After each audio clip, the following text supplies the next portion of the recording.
Calm down. Wasn't a sign. All right, ZBA, we are live. We are recording. Phone lines are opened. Go for it. Thank you, Matt. Welcome to the Town of East Hampton Zoning Board of Appeals meeting for January 21st, 2025.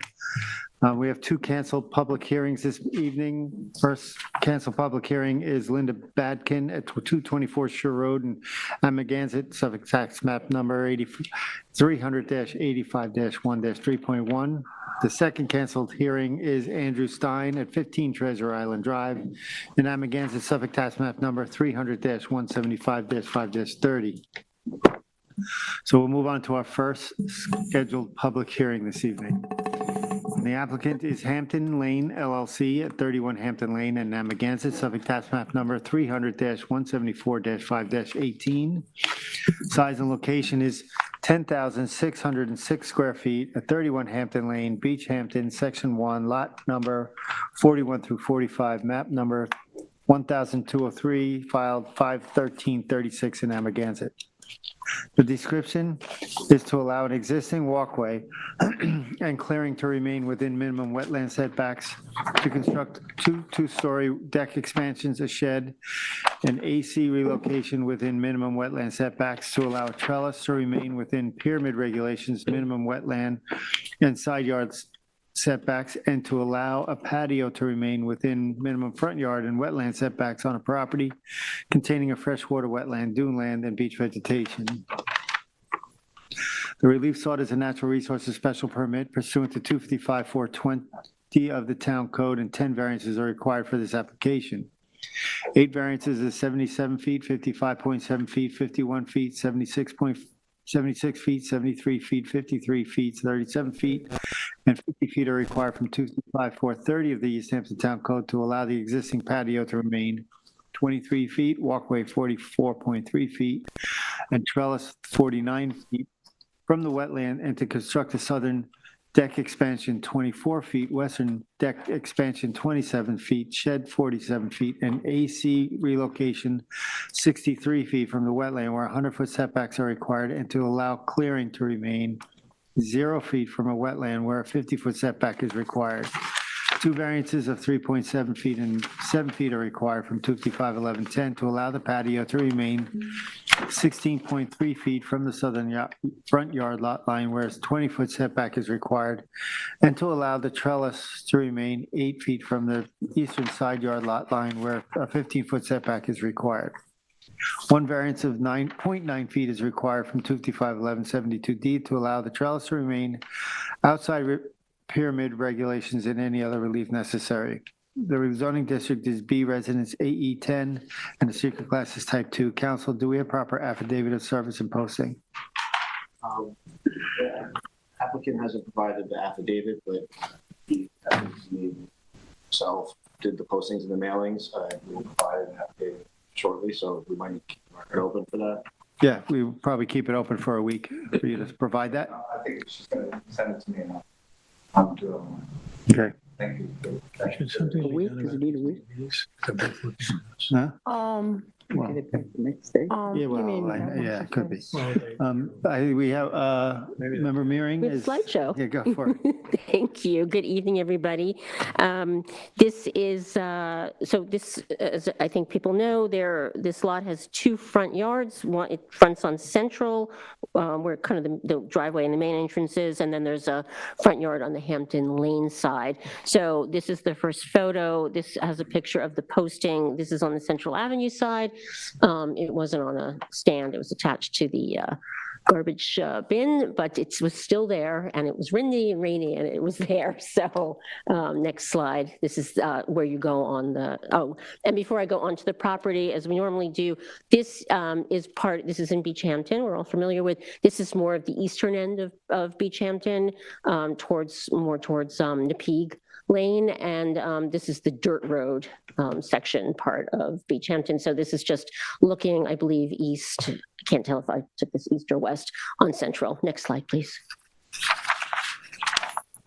And this is on the Central Avenue side. This is, if you look at I just wanted to capture this. If you look at the survey, this wire fence appears to be I think, off the property line and into the right of way. So I just wanted to capture that. And then there's a whole bunch of screening trees, and I'm not sure if they're on the property or in the right of way. Next slide.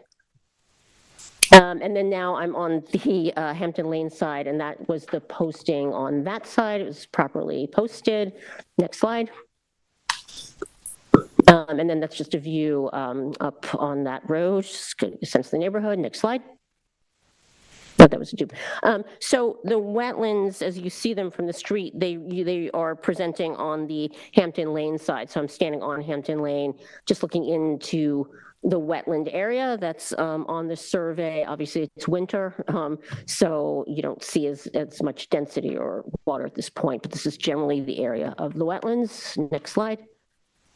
Okay, now I've come back to the Central Avenue side, and I'm on the driveway, and I'm about to, so that ahead of you is the stone walkway that is part of the notice, which leads to the pergola, what are we calling it? A trellis, excuse me, in jurisdiction. Next slide. So now I've gotten all the way up that walkway. This is the trellis. As you can see, it seems to be aesthetic or just leading up to part of the entryway to the house. And the stone walkway continues on towards the rear of the property. Next slide, please. Oh, seems to be gone missing. A slide. I had a slide of that corner of the property where the shed is going to go. Maybe it'll pop up. So now I've come around the back of the house. This is the back of the house. You can see one of the second-story decks that is proposed to be expanded. Next slide. And I'm still on the back side of the house to the right where you see the screening trees. That would be kind of around the border to the property to the north. So to my back would be where the shed was going to go. There's some snow on the ground, but basically the more recent surveys do not show the topography on them. The older surveys do show the topo, and you can really see the topography when you're on the lot. It's actually lovely and undulating, and it's all sandy pretty much back there. Next slide. Okay, now I'm coming around from the back. Going on to the western side of the property. The wetlands you can see are to the right, and we're getting into the area that's sort of the clearing that we're going to be talking about relative to the wetlands. Next slide. Also very sandy there, but no vegetation. Next slide, sorry. And then I've come all the way down back towards the corner of Central and Hampton, and this is the area that is, it's sandy under there, sort of natural, but really completely cleared. And you can see in the distance, there's another second-story deck, which is also proposed to be expanded per the plans. Next slide. That's just a closer up look at this stone patio and the deck on the front of the house that is to be expanded, proposed to be expanded. Next slide. And then I went back, I took another closer shot of the wetlands. I was surprised that some of the wetland plants seem kind of low relative to the wetland vegetation on the other properties around them. And then I think I have one more slide, that's it. Oh, and I just wanted to note, there were, right on the edge of wetlands, there were a number of plants that had irrigation wrapped around them. So we want to talk about having, irrigation so close to native and wetland and sandy duneland areas. I think that's it. Thank you. Tom? Yeah.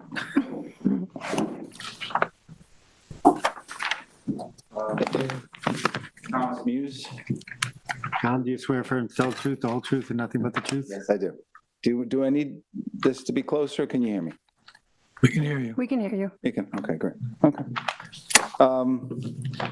Okay. So I'm just going to go the project description. You guys have that in the variance requests.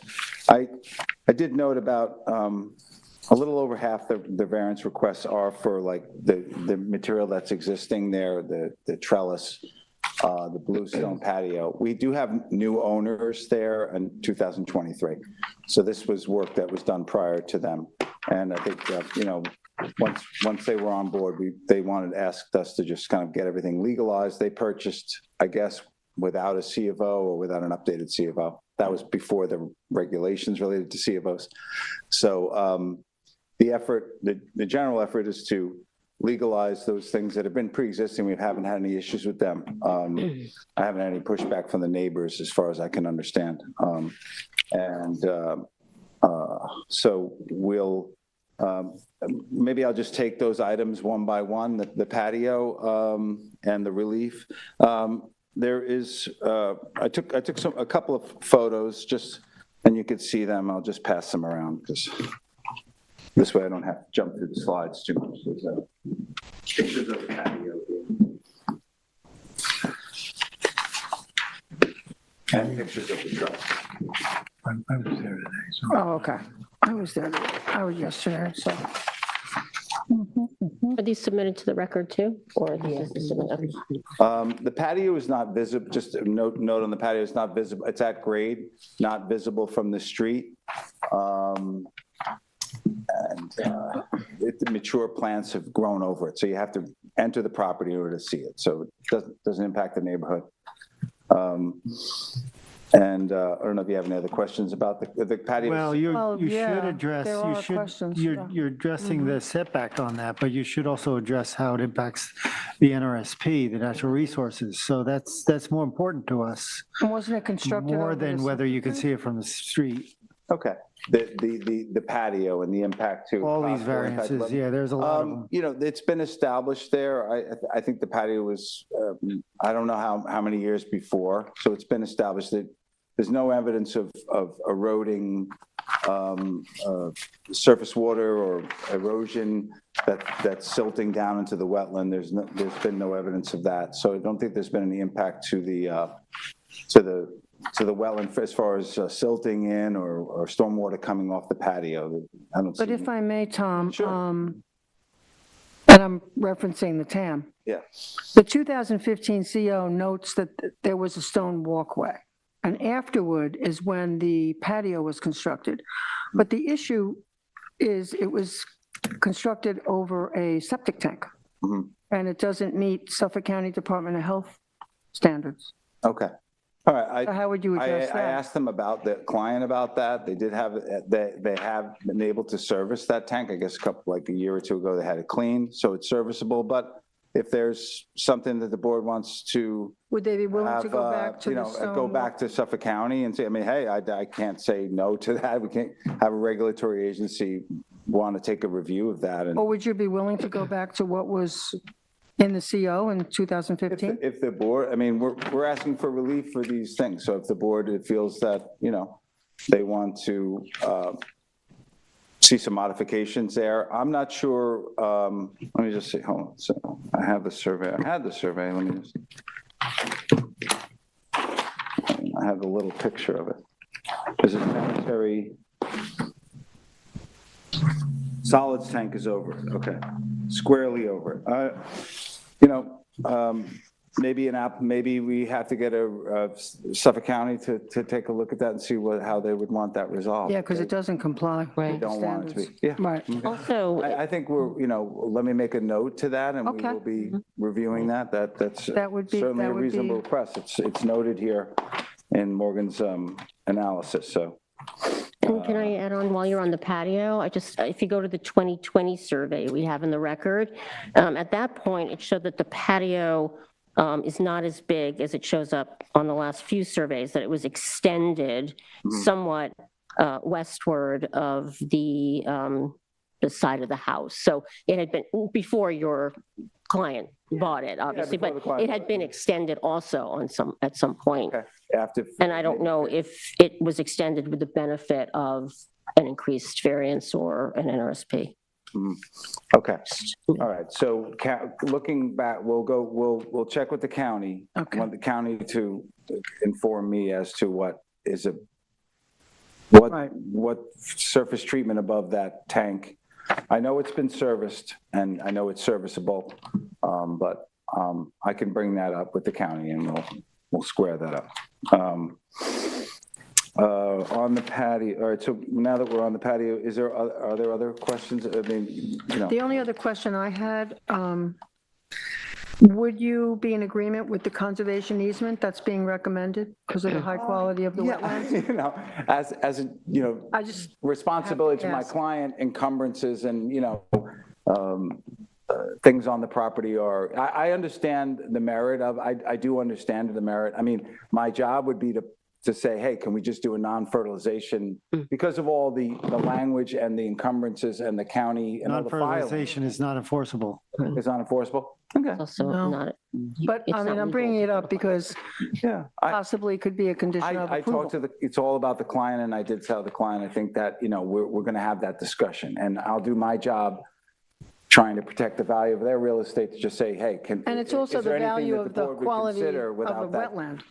Yeah, I think it. And that'll be also be a safety feature for their economic value. I think I agree with that. I mean, there's a redundancy to it because there's already a wetland there. So no activity, it's all regulated anyways. So all But the I think activity. we'll probably hear from the planning department that there's been some misuse on this property due to the overclearing near the wetlands, so. Yeah, we're going to discuss that a little bit. 'Cause- So I think that's why we would maybe wanting to do to see easement. No, I'll push back just a little bit on the clear, because Fine. there is, you know, it's in the dune complex.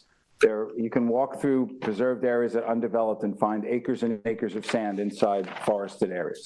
This area has blowout sand that moves around.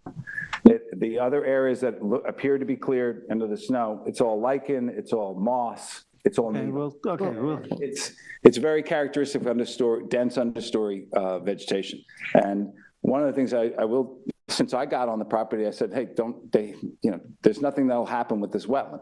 The wetland is nearly pristine. There's some miscanthus gracilis and things growing in there. We're totally on board with managing that and getting rid of it.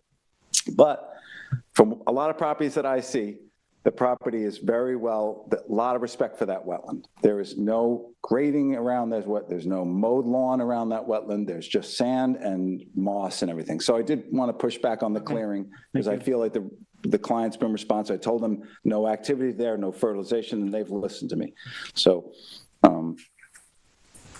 So, you know, we'll leapfrog to the patio, sorry. Okay, so anything else about the patio, or I know there's a bunch of items, Go so on. I'll just keep Right. moving through this. Please. The clearing we discussed, the miscanthus, you know, if I'm looking at the planning board department analysis and the recommendations,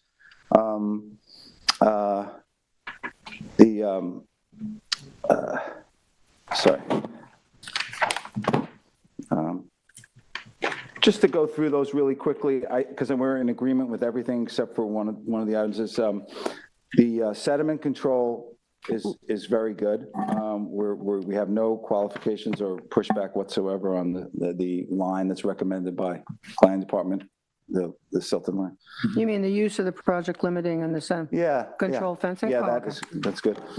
If this works for you, we'll jump through those, the suppositions. Actually, well, I'm sorry, before we do go to those are the conditions of approval. Would you mind if we just keep going through the elements that require the variances? Sure. So, point. so if we could just, stay that, and then we can get to All right, those we have the conditions. I'm sorry patio. to. We've discussed that. You want to shift you. do the trellis? Well, why don't we kind of go around the property, if that's okay? So great, you yeah. started with the patio, so we have the walkway and to the trellis. So would you take us through? Yeah, the trellis was constructed and it's like 2.5 square feet. Pinches, it goes into the 45 along that side of the building. I think that was and it was never permitted, so we want to legalize it. And then we turned out we needed a little bit of relief. I don't know if you've seen that drawing. I have it here. Seen it all? We Yep. have it. Anything in the phone? Okay. It illustrates the variance request. I think I have another copy. You want to pass it around? I have it. We have it. We have it, yeah. Please be careful, the microphones, thank you. So on the trellis, Yeah. so I know it was built by the prior owner, correct, right? Yeah, yes, by the prior owner, Okay, yes. so it needs two things. It needs that bit of pyramid relief that you just addressed, but it also needs what a side yard setback relief. So, I'm sorry, I just want to.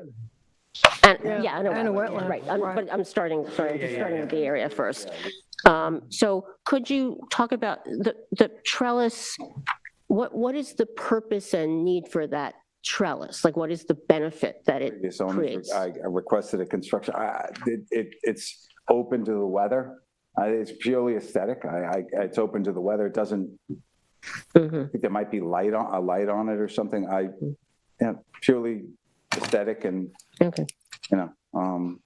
I don't know how far it was into the side yards. Is that a 10-yard setback? Because it's 8 feet from the property line. it's a 10-yard, yeah, so it needs I think a 2-foot setback. Yeah. Right. The only thing I could speak to on that is it's very densely planted there, so it's not visible from the neighbor who's impacting. But, There is screen. if the board decides they want it to be moved over to be compliant, I mean, I don't know how many tiers we're going to have. It's just some work that we have to do, but it is not visible from the neighbor. I'll throw that out there.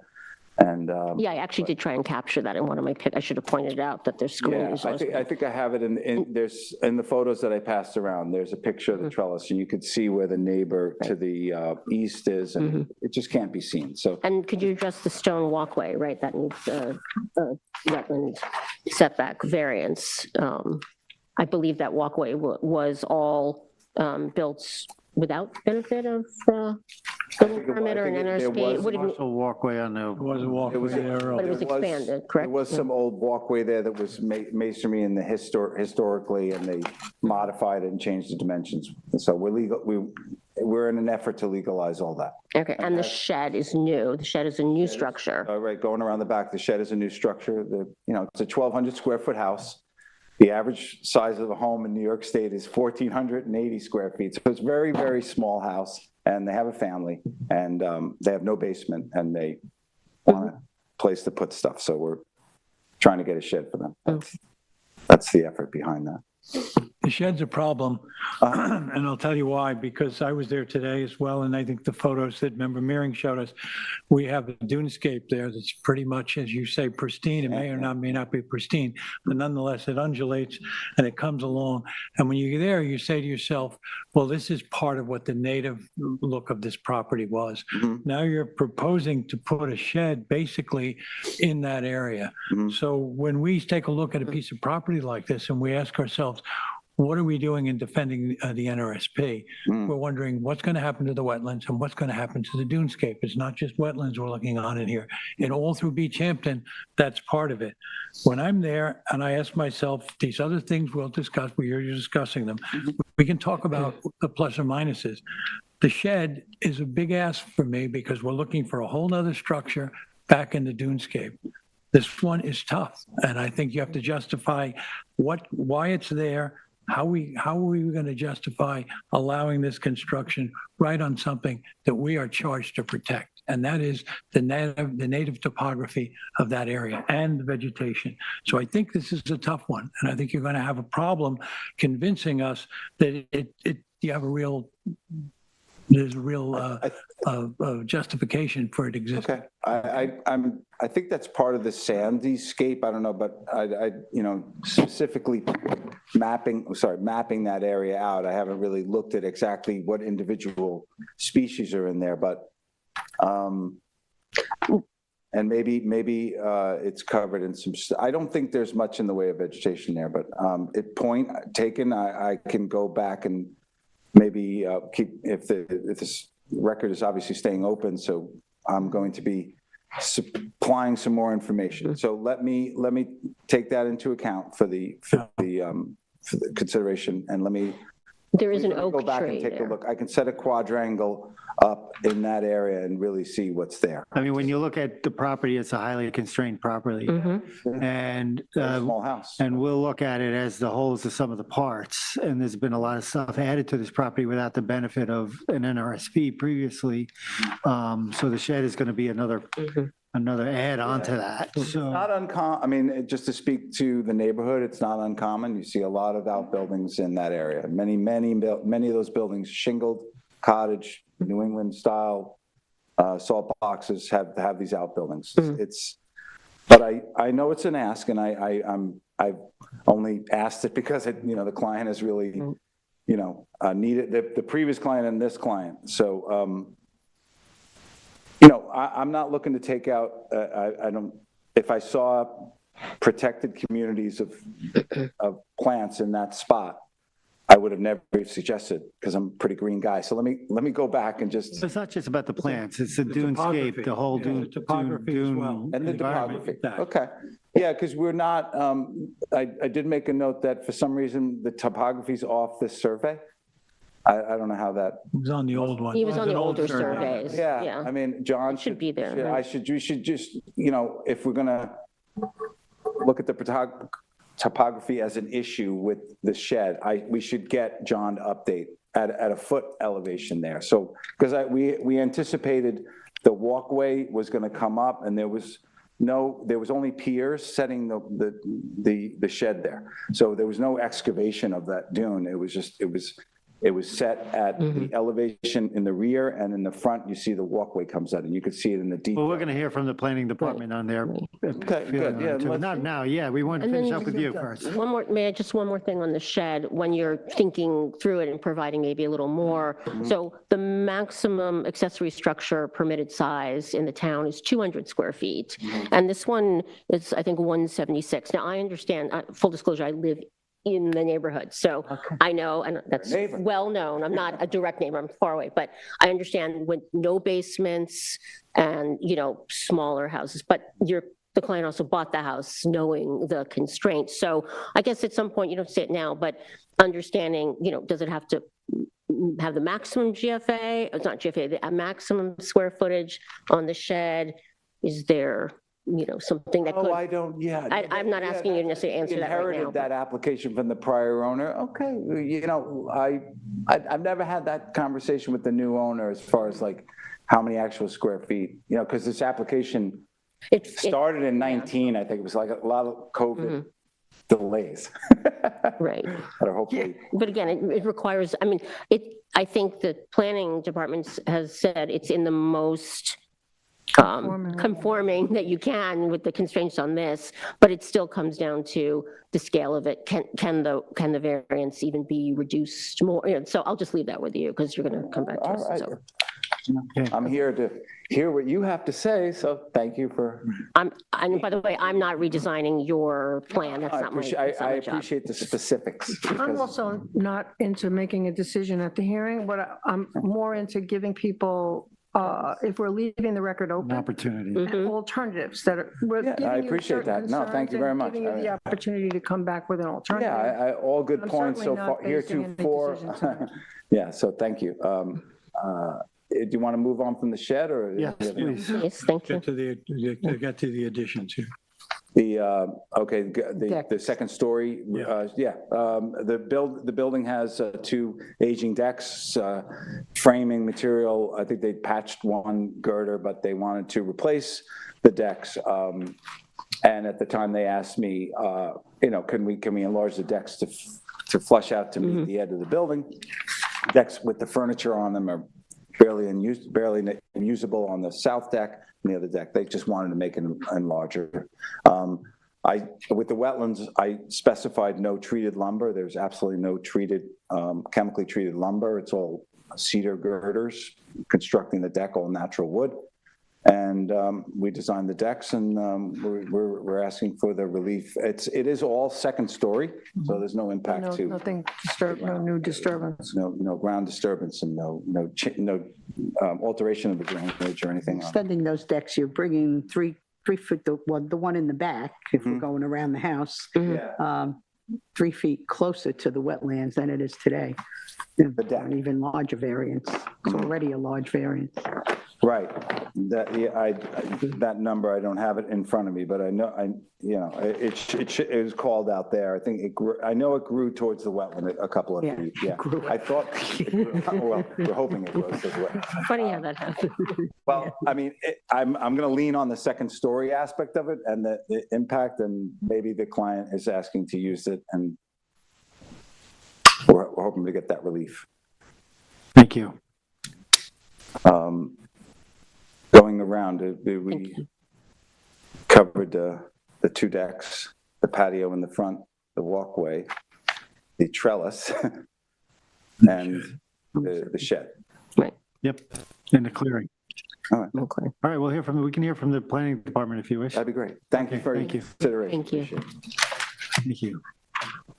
Oh, Morgan? well, just Yep, one go last, for it. just a zoning point, because we are in a very small lot, and it's encumbered with the wetland. So in consideration of the wetland, we do have, on the clearing on the property as it is, we only have 69% of the allowable clearing currently. We have 36% of the building coverage that's allowable by zoning and as of right, not all in, the wetland impacts that, but I'm just speaking on behalf of the low impact that the property has on the site to be existing, and the total lot coverage area is only at 35%. So we do have, assets on the property that are well below the allowable building lot coverage and clearing. Thank you so much. Thank you. Morgan? How are you, Morgan? Good evening. Morgan Slater for the Planning Department. Hi, Morgan. Do you swear affirm to tell the truth, the whole truth, and nothing but the truth? I do. Thank you. So this property is within the Beach Hampton subdivision, and it's an undersized lot containing a freshwater wetland on the west side, which results in no locations on the lot that meet wetland setbacks. The wetland itself is high quality and contains numerous wetland, shrub, sedge, and fern species with little disturbance observed.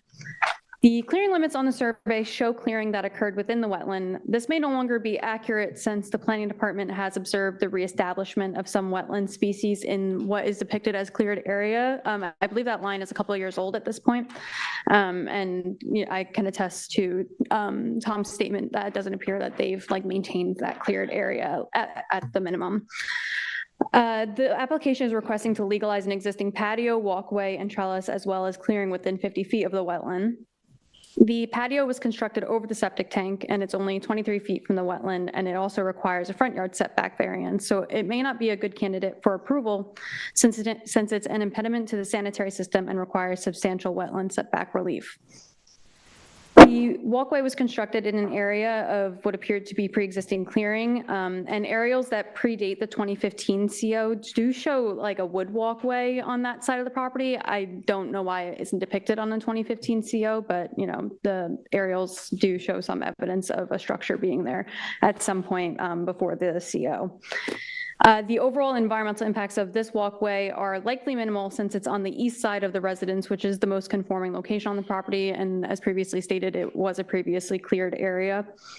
The trellis requires relief from pyramid regulations, side yard setbacks, and wetland setbacks to remain. Since the trellis is not necessarily an essential structure and requires relief from multiple parts of the code, its ability to meet the variance standards is questionable. It is worth noting, similar to the walkway, that there does appear to be a trellis visible in the 2010 and some earlier aerials. Again, why it isn't depicted on the 2015 CO is a bit of a question mark, but it's not on the CO, and that's the town's baseline. The application is also proposing to construct two second-story deck expansions and a shed. The deck expansions are reasonable requests, and there are not substantial environmental impacts anticipated since they are on the second story. And the existing decks now are just on studs. So it's quite minimal to ground disturbance, and the overall expansion can't really be considered as substantial. The shed, however, does require a large setback variance, and it's even though it's proposed in the most conforming location on the lot, it is in an area where there is dune land, though. Most of the dune land is kind of isolated to the northern part of the lot. So building additional structures in such a limited area where there is dune land is just something to, be heavily considered for a lot like this. Also, any increase in the building coverage should be carefully considered since all the improvements are in close proximity to the wetland. The proposed building coverage is 1,388 square feet, which is 733 square feet less than the maximum allowable of 2,121 square feet.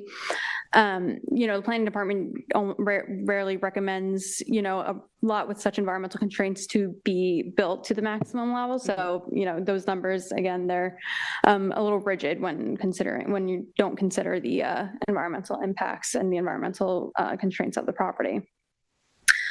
And when considering the wetland's high quality and history of clearing within it from the prior owner, the requested relief may warrant the establishment of a scenic easement to act as additional protection from the wetland.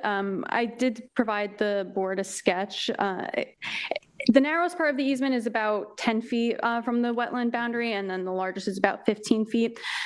It's tough with a lot that's so small because it further constrains it, but I think considering the quality of the wetland and the history of clearing, it could warrant, that additional layer of protection over the wetland. And also there is some ornamental landscaping with miscanthus, mostly around the perimeter of the house. I didn't see any miscanthus in the wetland. It is quite pristine. I think I didn't really see any invasive species in the wetland, but with the miscanthus being planted so close to it, that does introduce an opportunity for it to spread to the wetland and the surrounding dune land. So the planning department just recommends that that be removed prior to the issuance of a certificate of occupancy on the property. And I can answer any questions the board may have. There was some pushback on the issue of the clearing from we were saying that really there was more like sand or overwashed sand kind of thing. I'm not sure. Is it clearing or is it cleared? Or is it not cleared? With the dunescape, there's always going to be patches of bare sand. So I think the reason why there was a bit of, which is a bit of a gray area when it comes to the clearing. So I think that's why the planning department originally went out and flagged those clearing limits a few years ago. To ensure an accurate representation of the clearing, it's not something that the planning department typically does, but on a property like this, if it aids the board, we could discuss potentially re-identifying the new clearing limits, since it does seem like they have, at least decreased a little bit since we last identified the clearing limits. And that would include, the dunescape and what part of it is cleared and what isn't. Any questions? Yes. We see many applications in this area, and we talk a lot about the wetlands and the rising groundwater and the expansion of a number of these wetlands are a bit dynamic. So I'm looking at the survey, and it says that the last flagging was 2013. I thought there's a policy that when you're an application looking for wetland variances, you're supposed to be 3 or 5 years.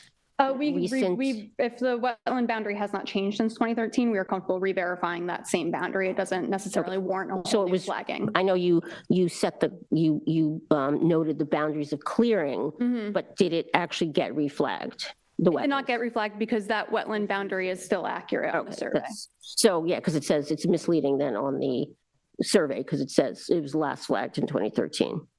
Last flagged in 2013, so they could, there could be a notation about the last time it was verified, but the statement that it was last flagged in 2013 is likely accurate. And what's the deal with the wire fence that looks, if I'm looking at the right of way here on Central, there's a fence that's coming way into the right of way off the property, and whatever native vegetation that was in the right of way is gone, and now we have all these ornamental trees. So thoughts on that? It is off the property. And so that is more, I don't know. We don't have jurisdiction. What the legal opinion is on, the enforcement of that area. because it is technically off the parcel, Yeah. but, it's maintained as part of the parcel. So Yeah, again, well, I the- don't feel comfortable making Okay. more a statement on like the legality of Okay. that area. I want to make a comment about the potential impact of that deck to the south. Tom said that there's no evidence of any kind of silt movement and all, but we do have a hardened surface relatively close to the wetlands. What's your take on that? It would increase, any increase in hard surfaces would result in an increase in runoff, I think there is some spot topography on this, but as Member Meering pointed out, some of the earlier versions of the survey have more substantial topography shown. But again, an increase in hard structures at ground level would result in an increase in runoff. Yeah, so your wetland. primary, your primary recommendation for protecting the wetlands now is to create an easement. We're not looking for, you're not suggesting, you haven't in the TAM suggested any serious amount of revegetation or anything like that. Basically, what your planning yeah. department's looking for is an easement? Thus far, yes. Again, it's difficult because the clearing limits have changed. Right. So it's hard to make a hard line recommendation for revegetation when the survey isn't accurate to the current conditions of the clearing. If the board would be comfortable with additional recommendations from the planning department upon submission of a revised survey, we could do that. Could you show us your sketch? Yes.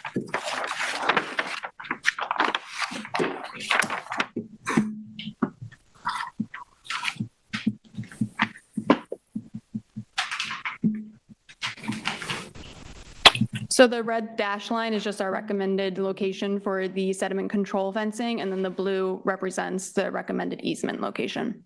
Right, So so it you've got a encompass- buffer to the wetland too, in that easement. Sorry, can you? There's a buffer to the wetland Yeah, so as it part does, of your it's easement. not just over the wetland, it encompasses a bit of a buffer. Again, it's hard with such a small property that's already so constrained, but given the history and the quality of the wetland, I think it does warrant some additional protection. One more question, I'm sorry, on the septic system, because I'm looking at the survey and obviously you see septic system and the patio's been expanded. Do we know exactly where under that patio the tank is? Like, is it in the area where the deck was expanded, or is it really like? I believe it's represented by the rectangle that says ST that represents the Oh, septic that's tank. it, okay, I didn't know what ST stood. Oh, okay, sorry, because I was looking at the LP and then the septic system. leaching That was pool and right septic there. tank. Thank you. I should have gotten that ST. I thought it was like, I don't know what, I thought it was Stone Terrace, that's what I thought ST meant, which is what it is. Just for additional clarification, the walkway, the trellis, and the patio we're discussing in some form appeared on a previous C of O. In the aerials, not on this, so they don't appear on the CO, They but weren't when, spelled out, but a C of O was issued. yes. So After I'll they pull up the appeared. certificate of occupancy. It was a wood walkway, she said, right? Yeah, Yeah. I think it was,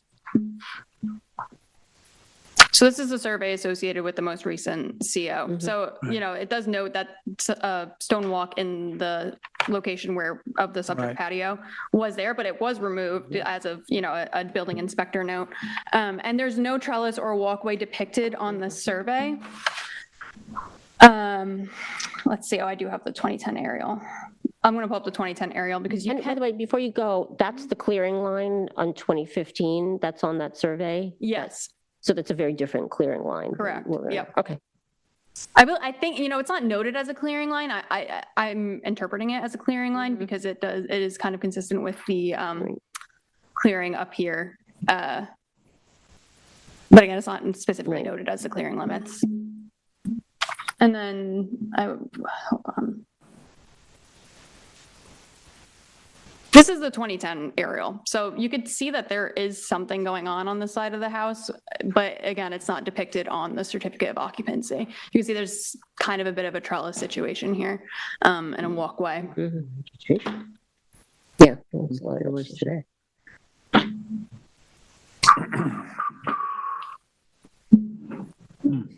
Okay.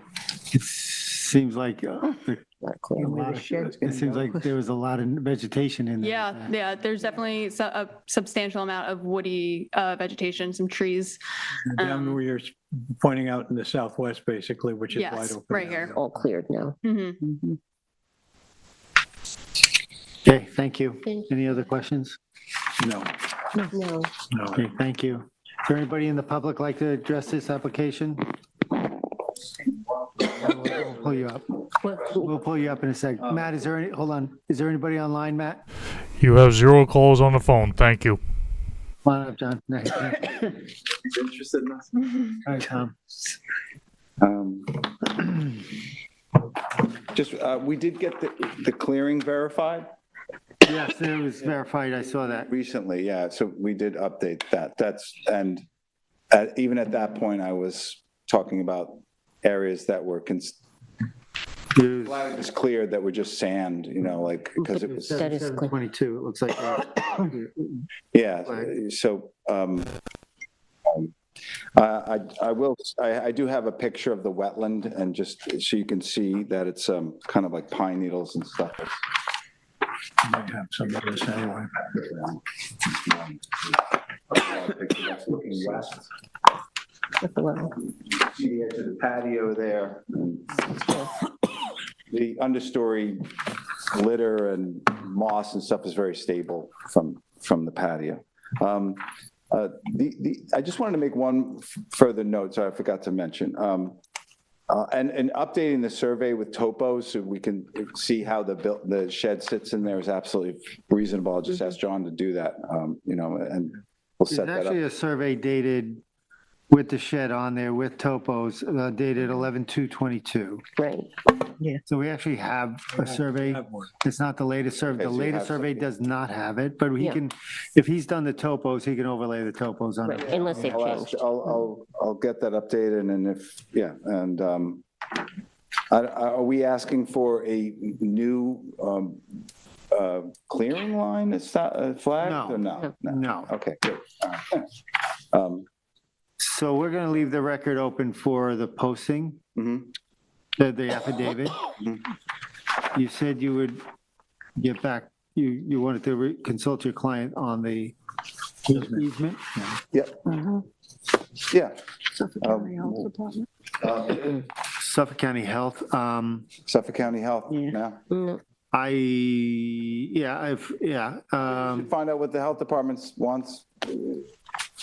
Nothing on with that. I'm happy to.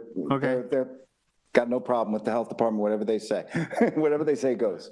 So Do you know how long All right, so with that, how much time do you think you need? I just need one more moment to just speak to a little bit of, we just wanted to try to, the language in the recommendations is we wanted to try to eventually move to a building permit and make the subject to, for the C of O, the filing of the easement, because in the language here, it seems to be that the easement has to be already in place with the county and everything filed. And So we discussed this, we had a conversation about this earlier, and I think the issue is the easement needs to be agreed there's two processes, Yeah. right? So the wording of the agreement needs to be agreed with the town, then filed. The actual filing is what needs to be, See, it needs to be verified for the yeah. C of O. But for the permit, you're going to need to establish the easement wording and have that approved by the town. great. I turned, I Am I spoke to right, the Charlie? attorney this morning. and Charlie, Am I right, counsel? Yeah, Yeah. so basically get something to us. And then once it's approved by us, then you get a building permit. And then, Yeah. then when you get it filed and then when you close out. Okay, I just to help move things along, I know we're not getting a determination, so, there's more to be delivered, so, but I'm glad we had that clarification on record, and that helps the client Yeah, I move have one things more along. question. And the decks, if the expansion gets approved, would you be willing to covenant that they will never be made into habitable space? Close. Wow, I would love to do that, let's do I it. would love to do that. You would love to covenant that it won't, or you would love to make it habitable. Decks turning into inhabitable spaces? It's been known to happen. Yeah, exactly. Okay, I'm all for it. No, we weren't asking you if you want to do it. It's if you would covenant that you won't do. Would you be willing to? Is the Covenant appropriate that it language? won't be Saying, let's done. go, I Yes. would love to cover want a that. covenant then? Yeah, no, Okay. there's no decks becoming inhabitable spaces. Whatever, I'll sign it in blood. We want to move on. So how much time do you need Or to get back to us? the survey is being updated or not? Let me see. Adding the points for this second, no, for the submittal, We have the contours, right? the survey update, no, is not happening, right? Because that's John's We time. need it. The Well, old we one have has the the 11/2/22 one that you said. It's in the public hearing, it's in the files. We have the other one. I'm sorry. We have one already with the topo It's on it. sufficient? Well, Okay, unless then it's been a couple of changed. weeks, can we but get a couple of unless weeks? it's I think topo 2 weeks? changed. 2 weeks? You need 2 weeks? It's Great. 2022. Okay, But this is an issue. Thank you. thank Okay, you so so I'm much. sorry, Tom? so we're leaving it, what's our next date for, what's the date we're leaving it open until? Thank you. February 4th? Okay. Okay, February 4th, is is that it? Okay. All right, ready for a motion? Yes? Yes. So Hampton, in the matter of Hampton Lane LLC, 31 Hampton Lane, Amagansett, Suffolk County Tax Map 300-174-5-18. I make a motion to close the public hearing, but leave the record open until February 4th, 2025. I'll second it. I concur. I concur. I concur, thank you. Oh, Samantha. Samantha, hi. Tom, you can always ask for an extension if you, you can always ask for an extension if you don't get the survey in time. Yeah. I'm gonna try to get John to give me an update. He's got the data, so. Thank you. Our next hearing this evening is 124 Beach Lane LLC at 124 Beach Lane in Waynescott. Suffolk Tax Map number 300-202-2-8.2-9.1. The size and location is 3.2 acres at 124 Beach Lane, Waynescott. The description is to demolish an existing residence and swimming pool and to construct a new 5,898 square foot, one-story residence with 3,571 square feet of deck and terraces, a swimming pool, and a new sanitary system on a parcel of land located within the town's jurisdiction of wetlands and containing barrier dunes, beaches, and beach vegetation. The relief sought is a natural resources special permit pursuant to 255-420 of the town code. The residence and swimming pool have been proposed 100.4 feet from the barrier dune crest. The swimming pool and sanitary system have been proposed 115.2 feet and more than 200 feet respectively from wetlands. The zoning district is A2 residence, AE flood zone, elevation 16, VE flood zone, elevation 18, and the secret class is type 2. Council, do we have proper affidavit of service and posting?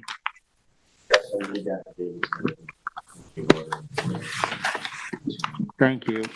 So I'm be doing the report this evening. I visited the site yesterday, and the site is properly posted on Beach Lane. Next. So looking at, this is now the entry off the common drive going down off Beach Lane to these residences. This is looking into the residence now. Next. This is the photo of the house that's going to be demolished. Looking to the east from the house. Next. This is a photo of the pool house that exists that's also going to be demolished, and a deck. Next. This is now a photo looking directly south across the pool and the pool decking over towards the main primary dune. Next. This is a photo standing in the front of the house looking directly west at the beach vegetation. Next. This is a house now on the east side of the residence looking, the back corner of the east side of the residence. You can see how close this house is presently to the primary dune. Next. This is the walkway to the beach over the dune. Next. Again, just walking down the walkway, looking at the ocean and the beach. Next. This is just turning around. This is looking to the east. I want to show you the panorama of what's going on from the dune crest. Next.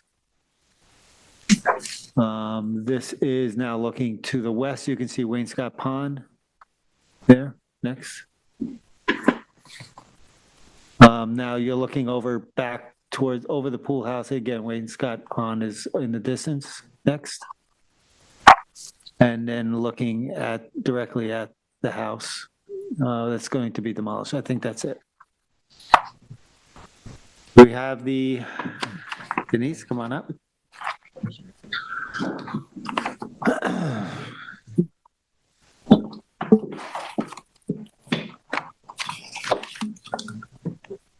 Good evening, members of the board, Mr. Chairman and council. My name is Denise Shern. I'm the attorney for the applicant. I'm an attorney at the Adam Miller Group, which is located in Bridgehampton, New York, and I'm here tonight on behalf of 124 Beach Lane LLC. The application that you have before you tonight is, as the chairman mentioned, to demolish the existing structures that are on the property and to construct a new 5,898 square foot residence that's 1 story, along with a swimming pool. The relief or that we're requesting is a natural resources special permit for all of those improvements. So for the dwelling, for the pool, for the septic system, and for the decking, all of those are compliant with dimensional regulations. They only need a natural resources special permit because they meet the required setbacks from the wetlands and from the lot lines. The existing improvements, as the chairman mentioned, are much closer to the dune crest than is proposed. The proposal is to move or retreat the house 45 feet landward from the dune crest. The pool is where it is situated today is 79 feet from the dune crest. The house is, the decking is 68 feet, the house is 82 feet, and the septic is 78 feet. All of these are dimensionally non-conforming and likely not to be permitted to be constructed in this area under the current environmental regulations. These improvements were made after a ZBA decision in 1979.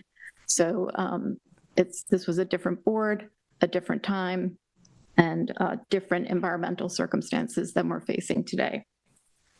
The proposed structures, as I said, are all situated outside of that 100-foot setback from the dune and completely conforming locations. They're also proposed landward of the coastal erosion hazard line. They're greater than 100 feet from the freshwater wetlands that's associated with Wainscott Pond, as we saw in the picture. We're also proposing a new IA OWTS septic system on the site. That is a vast improvement from the current septic system, which is located on the property. The area of the parcel is 3.29 feet to the tie line. The lot area is 1.78 to the dune crest. The existing deck is partially located within the VE 18 flood zone. The area for the proposed construction is the AE 16 flood zone. Due to the presence of the limb wall line on the property, the applicant has taken the recommendations of FEMA and of the TAM in serious consideration and has decided to build to velocity flood zone standards.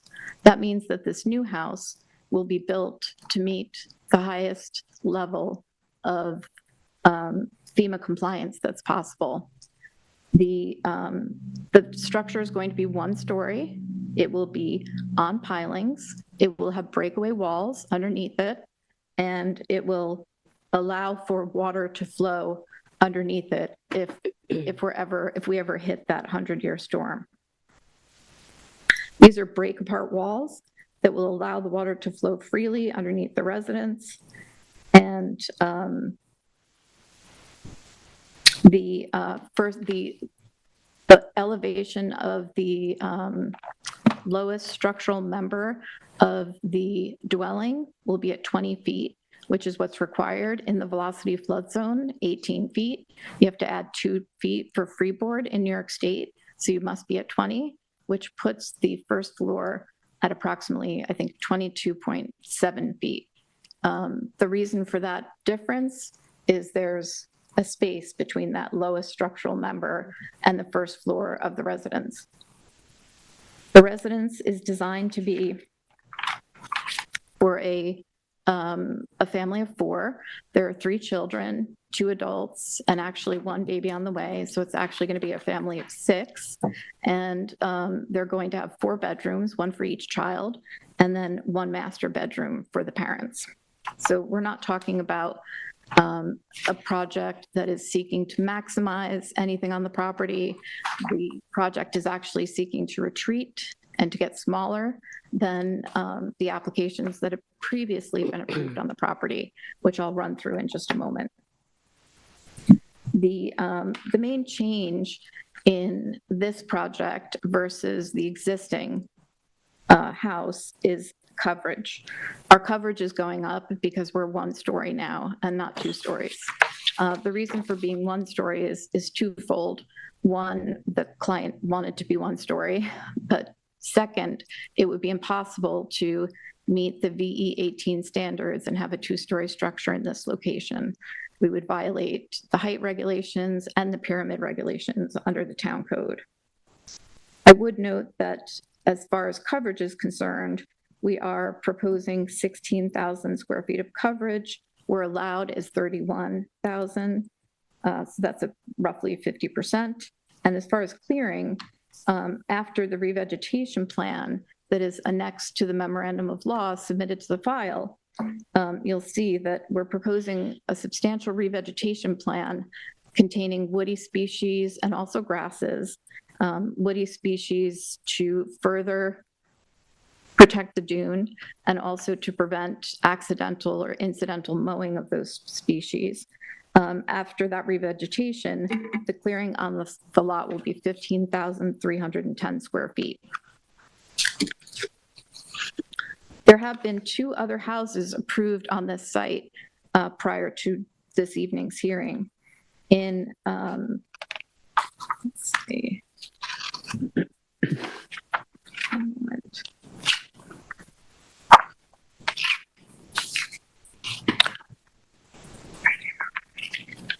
I think I jumped ahead of myself here. It's in the back. Okay, sorry about that.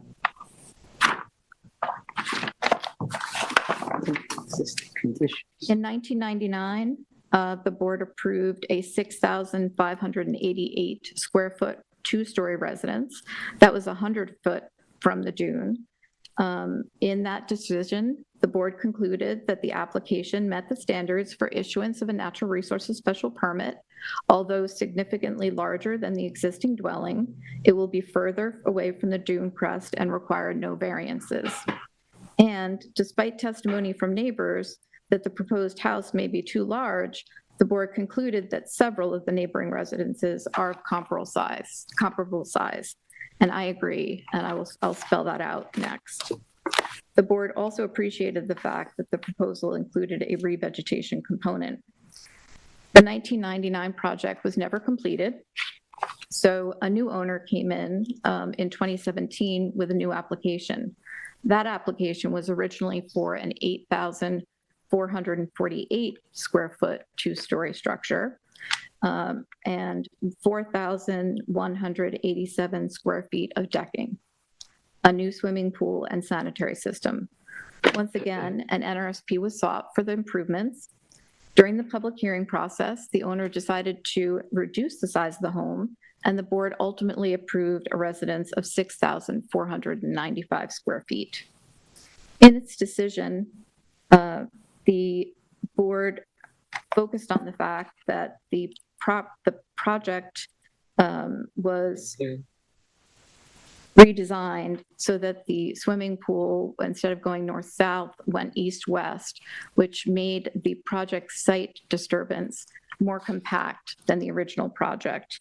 That's also a recommendation that was made in the TAM and one that we also took seriously. So we've also shifted our swimming pool to be in that north-south position, gaining an additional 27 feet from the wetland, and giving us a nice buffer between the swimming pool and the wetlands that are associated with Wainscott Pond.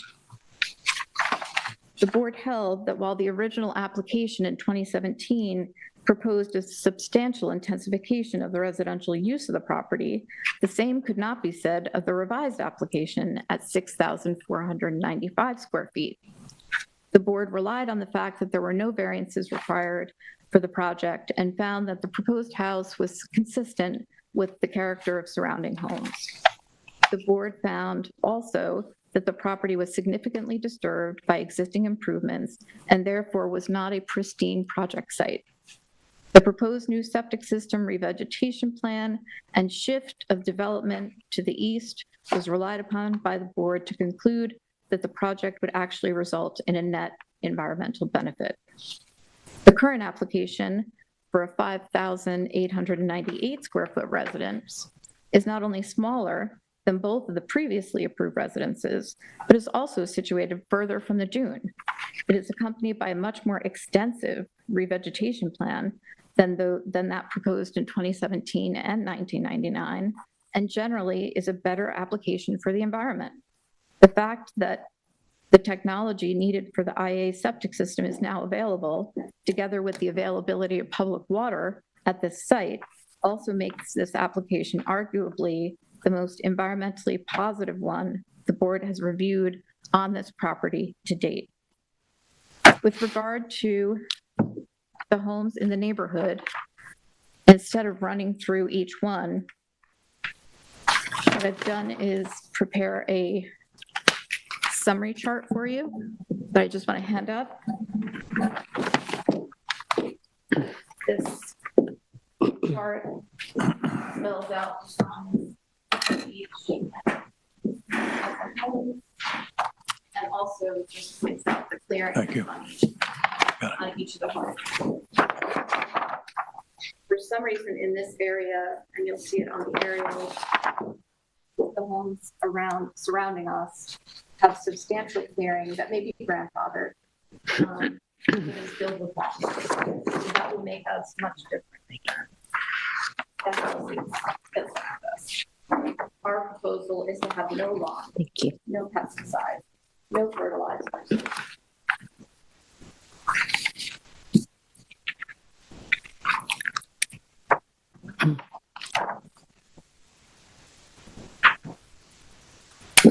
So if you look at the chart, you'll see that 126 Beach Lane is 5,104 square feet.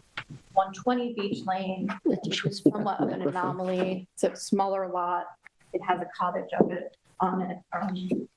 I can't remember the date off the top of my head, but from many years ago, it's 2,500 square feet. 124 Beach Lane, as I said, 5,898 square feet is the proposal. Clearing is proposed at 15,310. 114 Beach Lane, 5,507. 112 Beach Lane, 8,039 square feet. 115 Beach Lane, 6,862. 111 Beach Lane, 7,068. And 34 and 38 Association Road, 6,679 square feet. So those are roughly all of the parcels along the beachfront and a few of the parcels that are behind us on Beach Lane.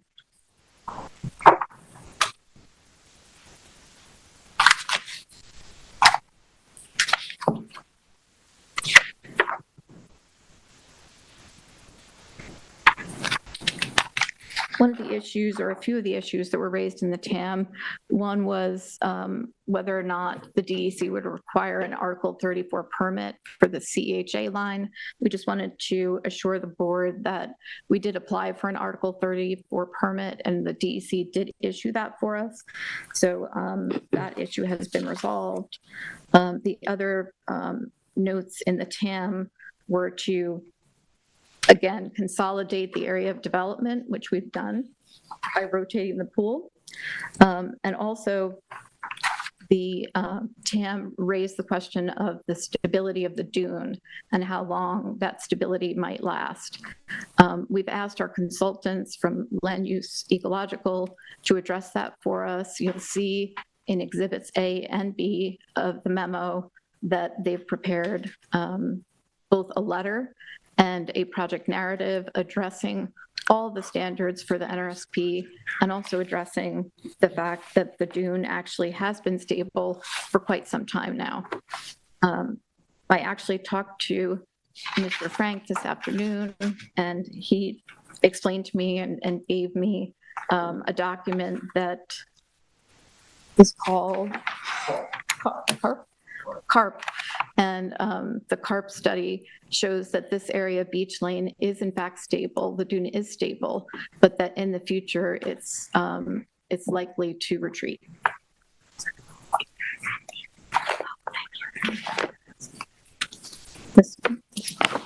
Perfect. In the Land Use Ecological Services letter, there was a mathematical error, so that's why Kelly Risotto is actually giving you a secondary letter that's pointing out the math error that she had.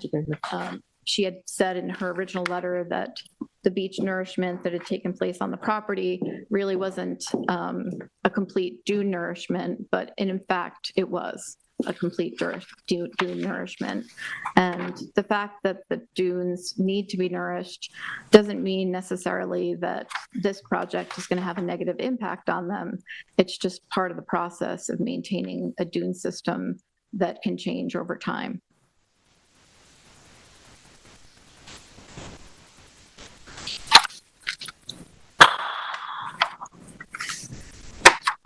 So in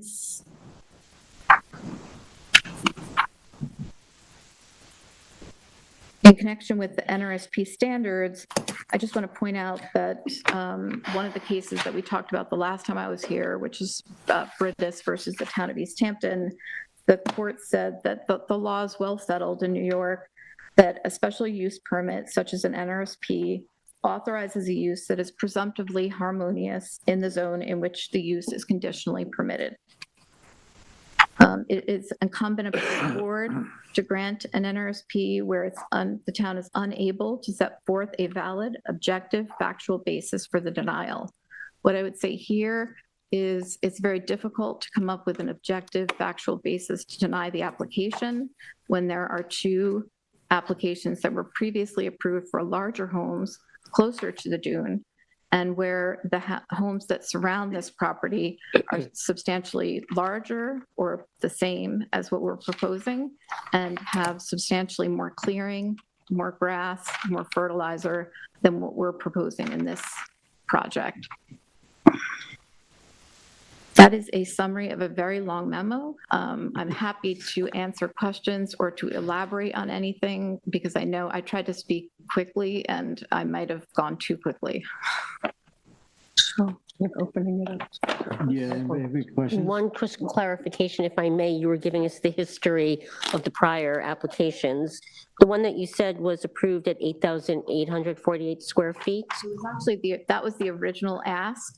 Oh, that's what I wanted to clarify. I couldn't tell if it wasn't approved, and then they came back with the 6,495, which was That's approved. exactly what happened. Okay, that's what I wanted to clarify. Thank you. Sure. And then, oh, I'm sorry. Okay, go ahead. One more. On the list that you handed us out with these, I guess you would call them comparables. Yes. Do you know have any of these been built recently, or are they from the same vintage, let's say, when, this house was Some are original? recent, some are very recent, and some are older. So they span, I would say some of them go back 30 years, but some of them only go back a few years. I think that probably the last one you had before you it might have been this project in 2017. I think I know the other one that was the newer one. I'm sorry, there was a newer one, yeah. the one that's next door to us, and Brian will remember the date. I just don't Okay, remember. thank you. Is it? Okay. It is in the date's in the memo, which I should be able to find. That's okay. For you.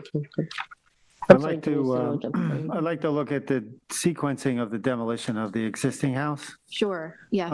So we're going to demolish the existing house. I'm looking at the survey. You have your proposed clearing for construction line, Yes, and that doesn't continue on the south part of that property. So what's going to happen? Because you're going to do some part of a dune restoration. I'm assuming there, because you're going to have to pull the contours together, right? exactly. So when is that work going to be done? What is going to be done after the demolition to protect that from further construction activity? I think there should be a secondary Sure. line of defense for limiting fence after restoration. So Afterwards. when will the dune be restored? And then, so if you can address that. Absolutely. So we can, first of all, we'd be happy to put together a project narrative that spells it out in writing. But just to directly answer your question tonight, that revegetation will take place after all the work is done on the property. You're right that some dune restoration will be required in order to make the topo run the way it should. We've also agreed to a 50, but actually it's probably a lot bigger than 50 feet, but we've agreed to a scenic easement that begins, I think at the fence line and goes to the crest of or the toe of the dune. So that was one of the recommendations in the TAM too, as far as the secondary form. What I'm concerned about is the post-demolition, between post-demolition and construction activity, right? So there's, I think it's important to restrict construction activity anywhere on that dune at all. Absolutely. So I think that once the demolition is completed, the limiting fence should be then continued to wrap the house where, to protect that, because we don't want those construction, logistics We don't want it to change. I know my member Ed Johan would agree on this too.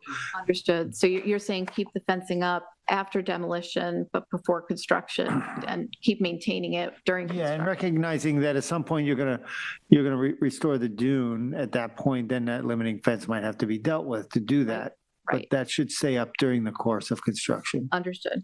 Like in all of these cases, we're concerned that the construction and demolition happens from the landward side, that we don't see equipment on the seaward side, on the top of the dune.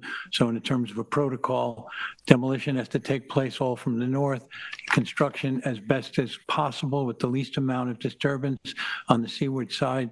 Those things have to be spelled out and guaranteed before we're going to consider seriously looking at the application, because our real concern is what's going to happen potentially collaterally as the project moves forward. Everyone has that concern, but we have to look at it and say, what's in writing that we can then come back to and say, look, we did get from you that we are going to be as careful as we can.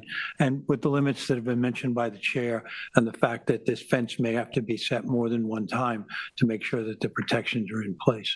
Understood. I think that's always, we've had a number of, you probably have witnessed them, Yeah. a number of recent ones.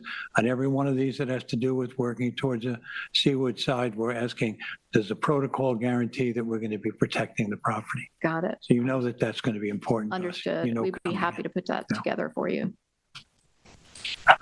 So just another, this may be more of an observation. It looks like that the previous application, the septic system was to the east side of the house, where now the septic system, not only is it IA, but it goes into the flag part of that It does. lot. So it's a little bit more conforming, Yes. it appears to be. That's right. It's the furthest possible point we could put it and have it still fit on the property. So it's actually out of NRSP jurisdiction. It's more than 200 feet away from the wetlands and from the dune. Sure. So it is more conforming than the 2017 approval. And So the other thing we would want to be concerned about is, and I know you have I was looking at the planting plan. Is there a final grading plan? final grade. No, I no don't change in grade. see it. No proposed change in grade at this So- point. Thank you. No proposed grading plan? No, there's no proposed change in grade at this point. Because I think that's critical too, because we, again, we want to look at the dune contours and maintain that and preserve that. Okay. So I'm sorry that I'm hearing Okay, this secondhand, but there's no proposed change in grade at this point. It will be built where the, largely in areas that are already disturbed by the driveway and then partially by the existing house and the existing swimming pool. I think we need something on file that spells that out. Doesn't it? Can you want to comment? You probably already did because you said you went through it rather quickly. That's okay. A major concern of the planning department was sprawl here versus square footage. Yes. So that we went from the numbers here, 100 some feet to 320 feet. Some of that is the pool. How do you address that in terms of the concerns by the planning department? So what we did was we rotated the pool so that the area of development has shrunk by, I think, 40 feet. And it gives us a setback of, an additional setback of 27 feet from the wetland. So we've shrunk it as much as possible. Yeah. As per the TAM's recommendations. I think in 2017, the result was 30 feet of compression. This is 40 feet of compression. Yeah. We'll hear from the planning department, see what their reaction is. Yeah. Yeah. Yeah, maybe we can hear from Brian.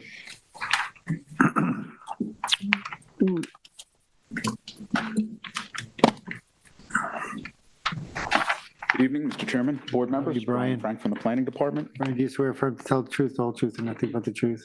I do. Thank you. I'm going to move over to the presentation stage. And Sure. I'm sorry, I don't know why I didn't think to bring up the survey or the aerial during Denise's presentation. I probably should have done that, and sorry about that, Denise. No, I could have done it. I just, John could have done that. Yeah, right.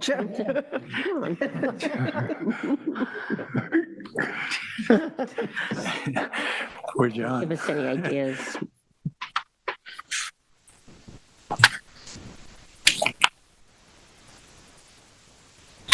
So just to summarize a little bit, I don't want to beat a dead horse. But right now, the property is improved with about a 2550 square foot, two-story house, swimming pool, 196 square foot pool deck, and about 2,500 square feet of decking. I can switch to the aerial whenever the board wants, but you can see this is the most recent survey. This reflects the most recent project dimensions. The footprint of the existing improvements are in grayscale underneath there. They don't really jump out at you, but they're here. And the proposal is in that green color. The most recent certificate of occupancy for the improvements was issued in 2005 for what's on the property right now. And I think it's fair to describe the application that the zoning board approved in 2018 as being similar to this application. Again, most of the development was in the western part of the property, and there's a couple of good reasons for that. Obviously, these wetlands are associated with Wainscott Pond to the northwest, and I do want to get into some of the flooding and erosion vulnerability of this area, which increase as you go farther west. And I think that's clearly reflected on some of the, on the flood maps in particular. This is a flag lot area. As Chairman Deline mentioned, this property is accessed from a common driveway. And this area does have a history of active erosion. I do want to show you the aerial with a FEMA map on it for discussion purposes. And this is in your file now. This was submitted as part of the existing conditions.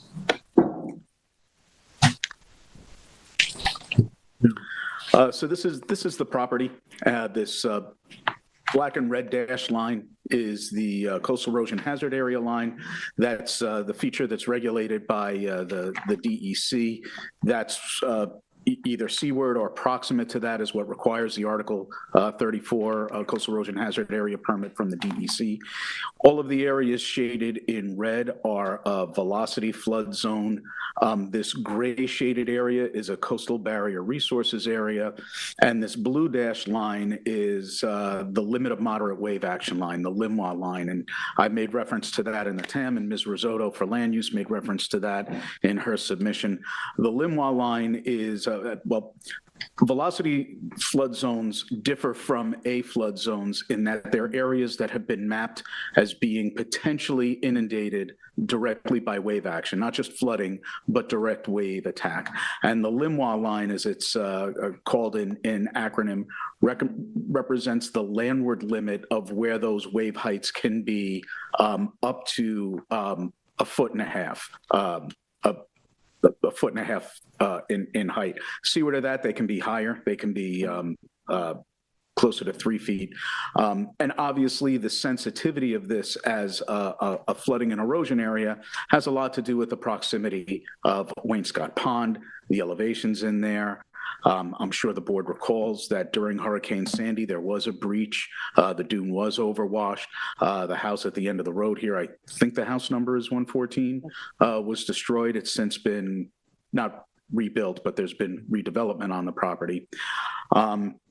And there have been a number of dune restorations on the property. So I don't want to quibble too much with land use about their analysis of the dune and the stability of this area. I think land use chose to describe the glass as half full, and I think the analysis of the planning department chose to describe the same glass as half empty. This is a vulnerable area. The dune crest has not changed measurably in at least 7 years. But there have been a number of dune restoration permits on this property as well as the neighboring property. I have been out there numerous times. You've seen my name on other documents. I reviewed the application in 2018. I reviewed a lot of the dune restoration permits that have been out here, and I can tell you from personal observation, there is extreme variability in the width and the elevation of the beach at Wainscott. I think that's fairly common knowledge. We've had fall storms that have made the beach lower and narrower earlier in the storm season, which goes from, let's say, September through March. And that has created, when that has occurred, that's when the dunes have been the most vulnerable. They do occasionally lose sand seaward of the crest as part of the foredune. A lot of these restoration projects have put that back. There hasn't been a dune restoration on this property in a number of years. The crest has stayed relatively stable, so I don't want to sensationalize or exaggerate what's happened out here, but I also think that we should never be cavalier when it comes to coastal erosion. We all know that, especially along the ocean, it's by nature a dynamic habitat and prone to rapid and severe changes. That being said, this project is obligated to meet a 100-foot dune crest setback to not require any variances, and it does. It did before the project was revised. The revisions to the project make it a better project by reducing the east-west span that needs to be protected, avoiding the area to the west where it is mapped to be a more vulnerable area, makes it a better project. I think the incorporation of building to velocity flood zone specifications in this area where they're not mandated is a significant raising of the bar in terms of coastal protection. The application has agreed to a conservation easement, which begins at the toe of the dune and extends to a point 50 feet landward of the dune crest. There's some mention about excluding the sand path from the easement. I think it's probably better if the language of the easement just allows the footpath to go through it rather than to try to box out. Maybe I misinterpreted the narrative. allowing the footpath makes sense. I think the walkway that was in Chair Delene's photo at the seaward end, I don't think it eroded. I think it's buried. I think that's sand on top of the stairs that just again shows kind of the dynamic nature of that area.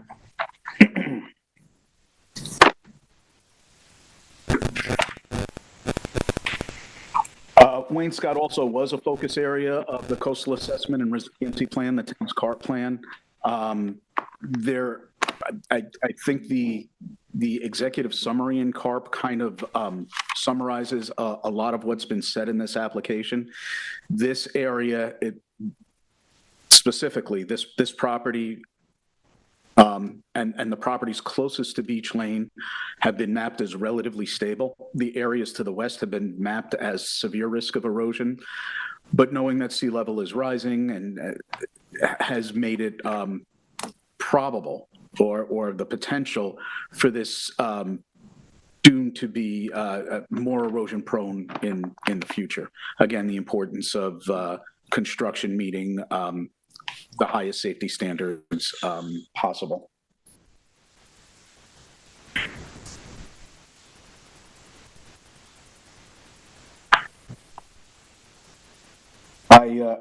I do want to mention something that Ms. Shern and I had an opportunity to discuss earlier today, and that's the possible depth to groundwater. I'm not sure what the status of the health department application is. I know that obviously they've received their DEC permit. There is test hole data or test board data, which is fine, but a lot of that represents kind of a snapshot in time. And the planning department recommends that both the swimming pool and the sanitary system meet what the health department usually refers to as the highest expected groundwater elevation to ensure that there is the adequate separation of both of those structures from the water table. Helical piles, I don't think require any dewatering here. I don't think there are any grade beams here, but I think it's important to indicate if there is dewatering that may be necessary for any aspect of the project. The planning department has reviewed the revegetation plan and has found it acceptable. With regard to the neighborhood analysis, I think the ones that really matter the most are what's on the ocean. The properties that are on the north side of this common driveway and along Wayne Scott Pond have different environmental considerations than something on the ocean here, and I think those are the best comparability are both to this 2018 application, and if you wanted to take a look at the redevelopment of the property to the east from, I think it was about 20 years ago, then I think that that's the most directly comparable. I don't think looking at stuff looking at applications on the north side of the driveway has a lot of relevance, nor do I think taking a look at the Lauder redevelopment to the east, it's a more precarious property, has a lot of comparability there. To go back to the survey for a moment, if I understood what the board is looking for, the planning department hasn't prepared a sketch yet. If this application is approved, we could obviously prepare a sketch showing where that 4-foot safety fencing on the south side of the project would be and the sediment control on the northwest side would be. There have been other applications, and it has worked well where there was an initial fence for the demolition, and then in these coastal retreats, either the fence is moved or more often just a second row of fence is put in construction so that the area in between isn't used as staging, isn't kind of beat on. Depending on the time of year and the growing season, some of that recovery can start. And if that's something that the board is requesting, feel free to discuss that further with the applicant while the record is open, as well as any recontouring between the old house and the existing clearing edge. I think that's everything that I had that I wanted to share with the board. If I can answer any questions, I'd be happy to try. Any questions for Brian? I just have a question. Because you have spoken about the vulnerability to flooding and erosion on the western side, are you suggesting that the redevelopment should have been more concentrated on the eastern side? Would it be safer or more in keeping with the standards for an NRSP?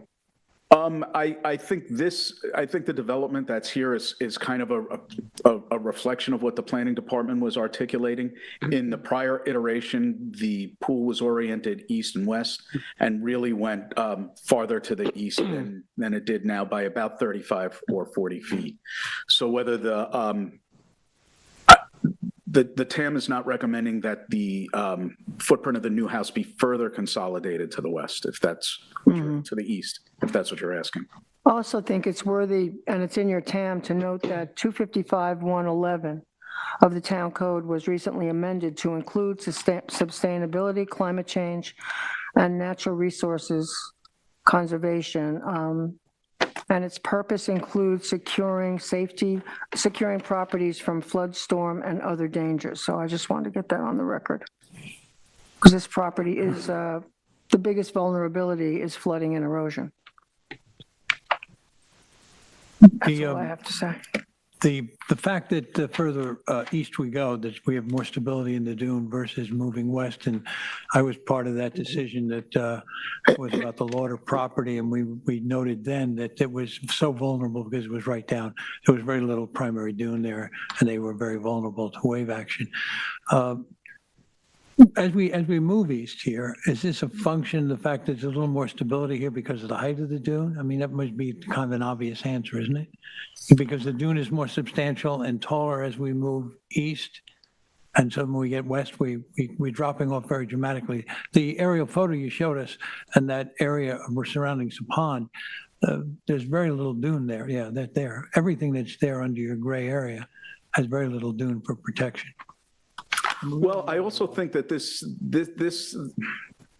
the heat of the erosion increases as you go west from here. You know, eventually you get into the town of Southampton, where Sagaponack and Bridgehampton formed erosion control districts to address what is chronic erosion there. So I don't know if it's strictly related to the elevation of the dune. The low elevations associated with Wainscott Pond are definitely part of the vulnerability of this area. There's a reason it breached here when it overwashed during Sandy. Thank you. Any other questions? Yes, one more for Brian, please. I just want to double check, I think I know the answer, but when you wrote the TAM, which is not that long ago, but that had the 230 feet of sprawl, that was before the pool was reoriented, correct? Yes. Right, so I just want to double check. So that's improved relative to this. And I think you said it, but the prior application that was approved, 2018, 2019, was not FEMA compliant. It was not on pilings. So this, but this one is that? I believe it was FEMA compliant. It was, okay. Because if it wasn't, it would have needed a variance from the FEMA standards, and that would have been worthy. If the plans that were approved were not FEMA compliant, that was an oversight and review, not a conscious decision that the board was aware of or the planning department was aware of at the time. Okay, I mean, but like VE compliant, like you think that one was also on pilings with breakaway? I don't recall if the 2018 residence that was approved was designed to meet VE standards. I'd have to look that up.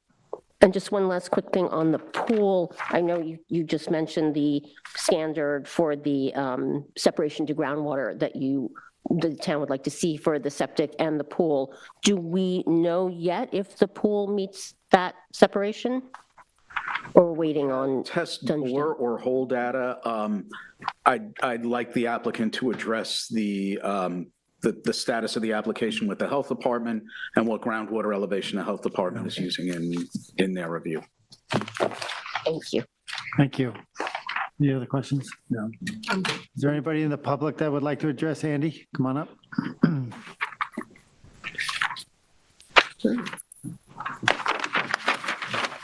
How are you, Andy? Great. Good evening, Mr. Chairman. Happy New Year, members of the board. Richard A. Hammer from Biano and Hammer Esquire. I'm here tonight representing the owner of two immediate properties to this. One of these is the cottage property directly to the west. I've known that forever as Mickey Drexler's house, at least when I was a kid growing up. That's what we used to call it, as well as the property directly to the north. This is a different application than was previously approved for Paler. However, in a lot of ways, it's comparable. My client had submitted a letter of support to Henry Paler on that application when it was in front of the board. I guess he knew Mr. Paler. There was a very different expectation at that time. Obviously, now the property has changed hands, and this new application is pending in front of the board. I don't do opposition work as a general rule, and I don't consider this a strenuous opposition, but what I do want to is point out a couple of things for the board's consideration that are different between these two plans. The biggest one I want to point out is this is actually a two-story house under our town code. I think it probably is also a two-story house under the International Building Code adopted by New York State. The property's in an AE 16 flood zone, and to answer your question, the Paler house was set at 18 foot, and it was designed to AE standards, not velocity standards. This would have required a first floor elevation of base flood plus the 2 feet of freeboard, or 18 feet. That's what the Paler application proposed, and it was a two-story house, which was in compliance with the town code as well as FEMA regulations.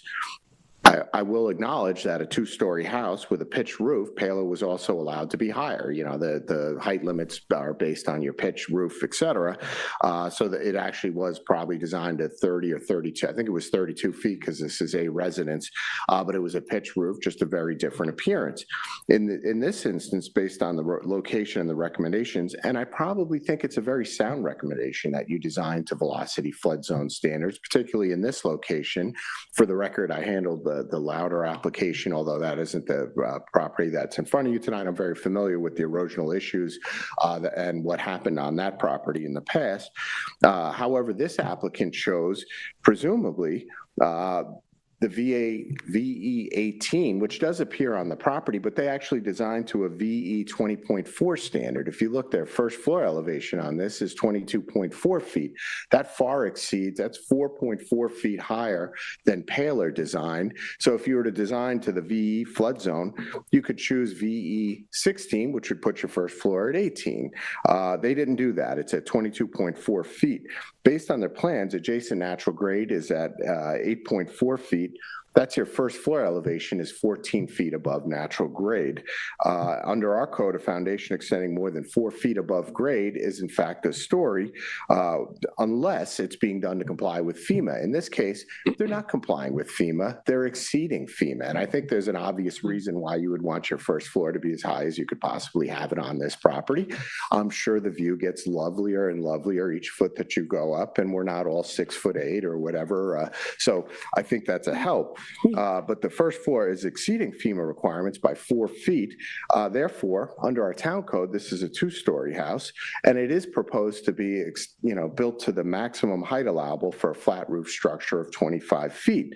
By actual code, it would be possible to reduce the height of the roof line by at least 4 feet. If you just merely complied with the AE 16, brought it down to 18, you could drop it 4 feet. They're proposing 10 feet, or maybe it's 10.5-foot ceilings in the second, in their first floor, which is actually the second floor. I don't necessarily think that's excessive, but they want to elevate this first floor for obvious reasons. I think that, the structure raised in the TAMS analysis, there's a lot of concerns over size and massing, et cetera. And basically, this wasn't designed to reduce any of that. It was designed to have a structure that was built right up to the height limitations and lifting the first floor as high as they could get it. I would say, obviously, if they couldn't lift it any higher, because then their 10 or 11-foot ceilings would be reduced. So they chose the height, 10 foot's a generous ceiling height. I think that's what's driving their compliance with FEMA in this, is to raise the structure. I think if you reduce the structure in height, you could either build it to a VE 16 standard or AE 16 standard. It would lower the ceiling height. It would be either 2 or 4 feet of reduction. And I think that would be reduce significantly the scale and visibility of this property in this sensitive area. Second observation I have is that something that Brian raised, groundwater elevation is shown on the plan to be at 2 feet. That's inconsistent with my own experience in similar test holes, and perhaps more importantly with respect to the Paler plans that had groundwater at 5 feet. Probably doesn't affect much more than the depth of the pool depicted on the plans. And the 2-foot separation of groundwater is actually codified in the town code. I think they actually just strengthened it in the December updates. Now I think it extends to all things excluding footings or whatever.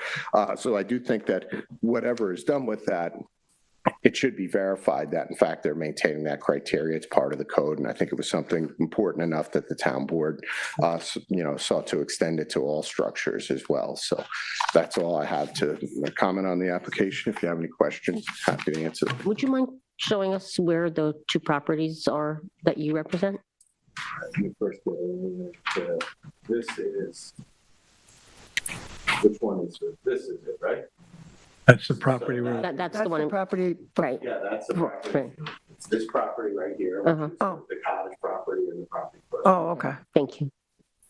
We don't want to be engaged in public comment, but which is classified as public comment. But I do want a clarification on, you make a statement that it's a 2-story based on code or based on the 4 foot, but this is storage area, it's unfinished area. So it's not truly a 2-story house. It's a 2-story as defined by our town code, because if your first floor elevation from FEMA has to be raised 6 feet out of grade, it doesn't count as a story. You could still build 2 stories above it. Once you exceed that, and there's a famous example on in the Promised Land of, I think it was a Stell house that, the first floor was 14 feet out. It's considered a 2-story house, and underneath it, it's just steel I-beams. It still is a 2-story house under our town code, even though it doesn't count towards square footage. You're allowed 2 stories. I'm not saying you can't do it. I'm just saying they're doing it in a clever fashion to say they're complying with FEMA. They're actually raising the house. So I think that should be given consideration. They took a 2-story house that would have much more compact, footprint, said, oh, we're going to build 1 story, but it's still actually a 2-story house. So, you're kind of, it's having your cake, eating it too, and I guess icing it with FEMA language at the end of the day. So. Thank you. Anybody else in the public would like to address this application? Matt, is there anybody online? Yes, you do. Are you ready? Yes. Okay. Unmuting last 4 digits, 0583. You are live. Hello, caller. Thank you, sir. My name is Andrew Rainiak, and I am the resident in the property directly to the east of this site at 126 Beach Lane. I would like to say first that we have put a tremendous amount of effort into our dune restoration, and we're very pleased that the town can see in the aerial photo the fruits of our labors, because we feel that we've done a great job with that dune. Secondly, I'd like to say that we are responding to the drawings that were posted publicly available, which differ from what was shown tonight. In general, though, we would like to say, as the neighbors of this potential project, that we have no problems with the plan as proposed. We think it's a completely fine house that appears to be compliant. If architecturally undistinguished, it's fine, and we have no problems with the house. The only issue that we had with the drawings that were made publicly available, which, as I said, differ from what was shown tonight, was that they showed what appeared to be an elevated generator enclosure that was with 10.2 feet from the property edge rather than the 20-foot accessory setback. I have a generator. I know they're a giant pain in the ass. I'm sure there's space on this property to find a compliant location for a generator, and it's not clear whether the updated drawings reflect that, but I just wanted to make sure that that was something that we noted. And otherwise, we have no problems with this. I would like to say, though, regarding the prior comments, that the first floor height is, I defer to the town in its expertise as to whether the location of this house is compliant, but we are very familiar with the charade, as the prior attorney should be with his own client, where the first floor is designed as storage with breakaway walls, and then a variance is applied for to enclose it as habitable housing, which does make it a 2-story house. Regardless of that, we have no problems with this presentation, and hope that the town and the owner can work out something to everyone's satisfaction. Otherwise, that's the limit of our comments. Thank you for hearing that. Thank you. Okay. And there are no additional callers. Thank you. Yeah, from the public. Oh, come on up. Come on. Good evening, Chairman, members of the board. Chris Coy, Principal of Barnes Coy Architects in Chris, I'm Bridgehampton. going to have to swear you in as, do you swear affirm to tell the truth, the whole truth, and nothing but the truth? I do. Thank you. So obviously, I designed this house. So I would just like to, I really wasn't planning on speaking. I just feel that I have to correct a misconception from Mr. Hammer. First of all, there's no question of a VE16. It's a VE18 that we have to comply with and that we should comply with. And the VE rules specify that after you add the 2-foot freeboard, and I know you know all this, but I have to say it to get it into the record to correct this misconception. After you add the 2-foot freeboard to the 18, that's 20 feet. That actually is the bottom of the first structural member. That is not the floor height. So now we're at 20 feet at the bottom of the first horizontal structure of the floor package. The structural floor package is 2 feet because of the spans involved. So now you are at 22. And then the finished floor between subfloor and finished floor is another 4 inches. So it's not 22.4, it's 22 feet, 4 inches. So that's as low as we can be and comply with what VE18 really is, because there's no other way to do it. I mean, we're not raising the thing because we want to raise it. We're raising it because we are complying with what VE18 really is. And there's no question of VE16. I don't know where that came from, but there's no VE16 here. It's got to be VE18 if we're going to comply with the recommendations to be in a Limois zone. So it's as low as it can be, and we have it's not a 10'6" ceiling height, it's a 10-foot ceiling height, which is not unreasonable given the fact that we are permitted by code to go up to 25 feet above grade, which is what we're doing. So I think we've got, with what we're doing here, and look, let's face it, it's an oceanfront house, okay. But with that being said, it's the most modest oceanfront house we could do in this situation. It truly is. So if there are any questions, I'm happy to explain further. No? Any questions? No? Thank you, Chris. Denise, you final? Just wanted to answer a few of the questions that came up. One was about where we're at with the health department, and we're basically done. All they're waiting for is your approval before they'll issue us an approval. So they've looked at the depth to groundwater and determined that the septic system is designed appropriately. The question about the generator, we noticed that after our submission that we were within the side yard setback. That has been corrected to be at a 20-foot point from the side yard. So that issue has been resolved. Apologies for that error. And with regard to Mr. Hammer's comments about the flood elevation, I also just want to state that the goal of the applicant is for this property and for this house to stand the test of time. So meeting the VE18 velocity flood zone requirements was not even an issue for him. He didn't blink an eye. He wanted to meet those standards. It's not an inconsequential cost. The prior application in 2017, or was it 2018, 2017, did not meet those standards. It was at AE 16 and built to those standards for whatever reason. I guess because Limois is a recommendation and not a requirement. So Limois says that you should meet velocity flood zone standards, but you don't have to if you don't choose to. And just finally, I just wanted to clarify with respect to the construction protocol, is that something that the board wants us to put together now? Is it a condition of an approval if we get one? We're talking about the limiting fence. Yes. I think that's can be a condition of the building permit, as long as the planning department signs off on that. But yeah, we do want to verify that there's a staging, Yes, a secondary fence put up. understood. That's all I had for you. Thank you. Thank you. Thank I you. think you covered it, but I think you've accepted all the summary of the mitigations that are in the TAM. I'm sorry, could you repeat that? I That just- list of the whole summary of mitigations that are in the TAM. I think we covered them all, but. Oh, yes. Do you want me to okay. look at them quickly? And No, as 'cause long as you agree with we that. agree to all of them. Yeah. Yes, thank you. Thank you. Okay.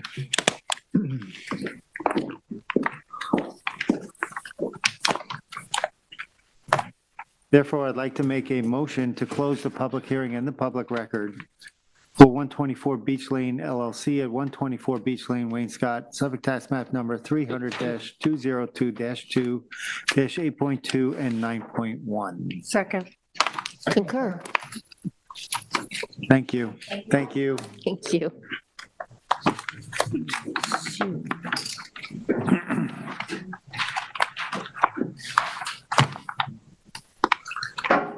Both of those yours?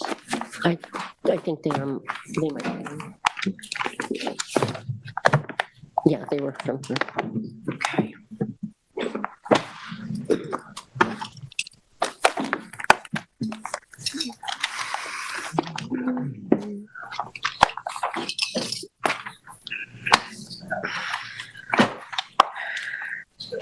Oh.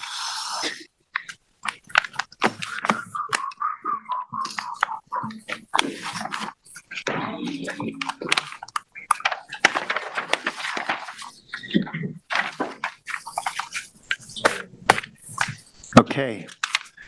We have a few administrative applications this evening. I'll read the first one. We have Connie Dahlem at 145 Atlantic Avenue in Amagansett, Suffolk Tax Act number 300-172-11-11, and that's to replace a second-story deck in place and in kind on a parcel of land containing freshwater wetlands.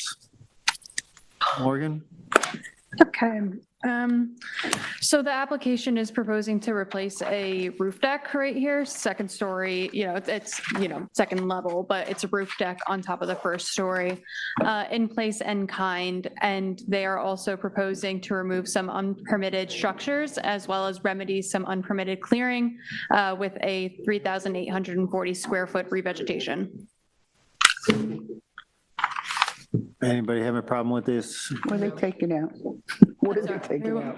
What are they It's in removing? place in current, so, I'm sorry, okay. What are some of the structures they're removing? Oh, it's all masonry and patio work. It's probably hard to see on the screen. But it's all these dashed lines here. It's like patios and stuff. Okay. And how much was the reveg? 3,840? I'm sorry, did you say 340 or 3,000? About 3,800 square feet. Okay, thank you. I'm good with it. I'm okay with I'm good with it. Yeah, I'm good with it. We have a Good with motion? that? Sure. Sorry? No. Oh, sorry. Oh, I thought Siri was speaking again. I know, me too. In the matter of Connie Dahlem, 145 Atlantic Avenue, Amagansett, Suffolk County Tax Map 300-172-11-11. I make a motion to permit this application to proceed administratively. Second. I concur. I concur. I concur, thank you. We next have Hillary Evans at 165 Alberts Landing Road, Amagansett, Suffolk Tax Map Number 300-104-2-29.1. It's a 5-year bluff restoration maintenance permit. So they're applying to allow the placement of 270 cubic yards of sand to the bluff toe on an annual basis for 5 years.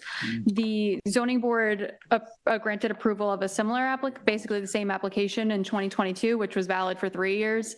So this is just a continuation of that work. And they kind of went through the hearing process with that initial application. So it's more for maintenance. We spent some time on this in '22, and I think we got a pretty good analysis of what was going on. Yeah. I'm all right with it. Yeah, I'm okay with it. I am Time too. to. Thank you. Do we have a motion? Yes.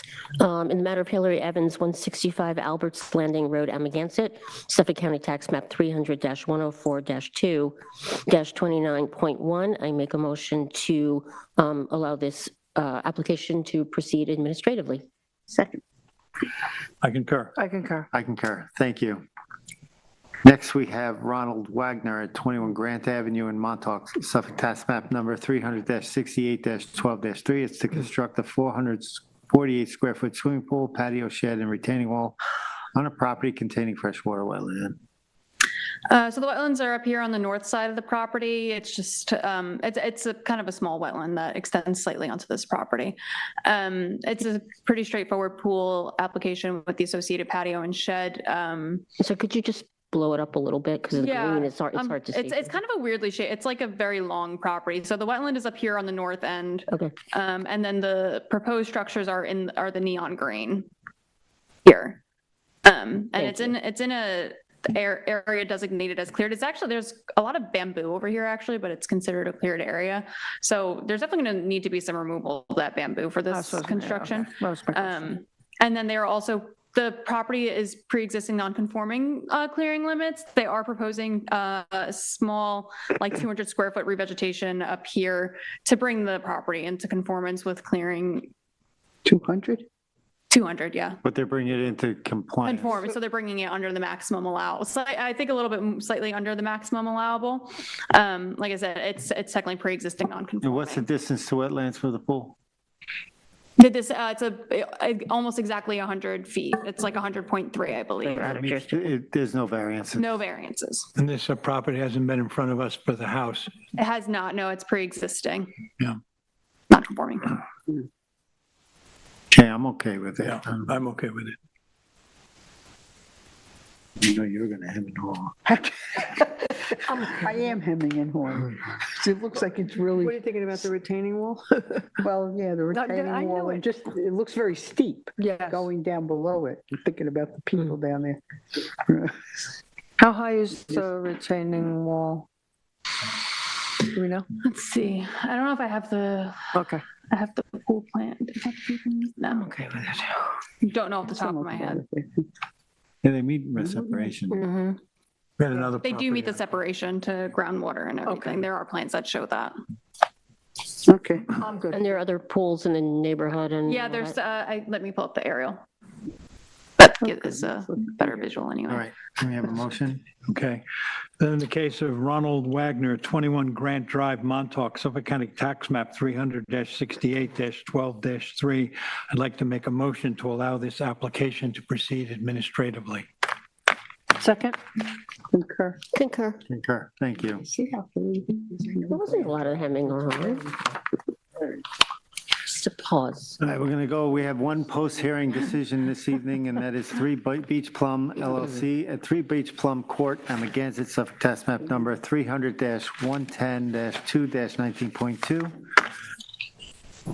Size and location is 41,641 square feet at 3 Beach Plum Court, map of Beach Plum Park, number 8834, lot 2 in Amagansett. The description is to construct an additional 31 square feet of pool deck on the west side of the property within minimum side yard setbacks on a property containing beach vegetation and freshwater wetlands. A modification of the zoning board's determination filed July 11th, 2019, and modified January 27, 2021, is required to construct the additional pool decking 17.4 feet from the western side yard lot line where a 30 feet setback is required.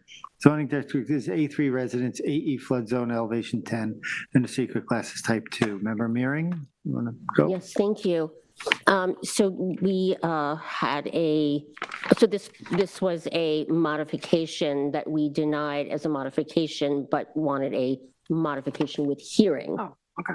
Because there was actually, Right. it was odd because there was an actual determination that said in May, we denied the modification because we were asking for a modification with hearing. That's how I understood it. And so that's what we were hearing on December 17th, 2024. Just a little refresher on the property. This was a new development within the Beach Plum subdivision. This house, I believe, was first reviewed by the board in 2019 and I guess approved in part, and then it was I was a little unclear in the language. It was reheard or re-reviewed in 2021, and I believe that's when all the variances were granted. as was explained to us, and I was not on the board at the time, I think some of you were, there was decision made to skew the house to the west side of the property, to, I guess, not fragment some wetland areas and to get a very large, I think there was a, 26,000 square foot conservation easement put over the east side of the property. But in order to achieve that environmental benefit, the board at the time approved some very significant lot line setbacks relative to, I think it's 5 Beach Plum Courts, right to the next door neighbor. And also it was granted I think it was a 4-foot height variance. There was somewhere in, I think, a TAM that it talked about a 6-foot height variance, but I confirmed, I believe it was 4 feet. So the house sits, I think that was a 42% side yard setback variance that the deck as approved at the time needed to go through. And now the applicant has come to make a modification to that deck that was approved at the time. And the ask, as we know, was to move the stairs closer to the house and then sort of square off a part of the deck. It encompasses 31 square feet, extra square feet. Now, I don't think we have a survey that showed that, but there was a document that we looked at with the architect. I won't pronounce his name correctly, Mr. Jendreski, thank you. And that there's sort of a schematic of the existing deck and then this squared piece, rectangular piece that goes on the side. So it sort of aligns. And it also, so to me, tell me if I'm correct here, this seems to be an increase of a nonconformity, right? It's not before us as a new variance. That's correct? Okay. Yes. So that's the background. At the hearing, we heard from 2 neighbors.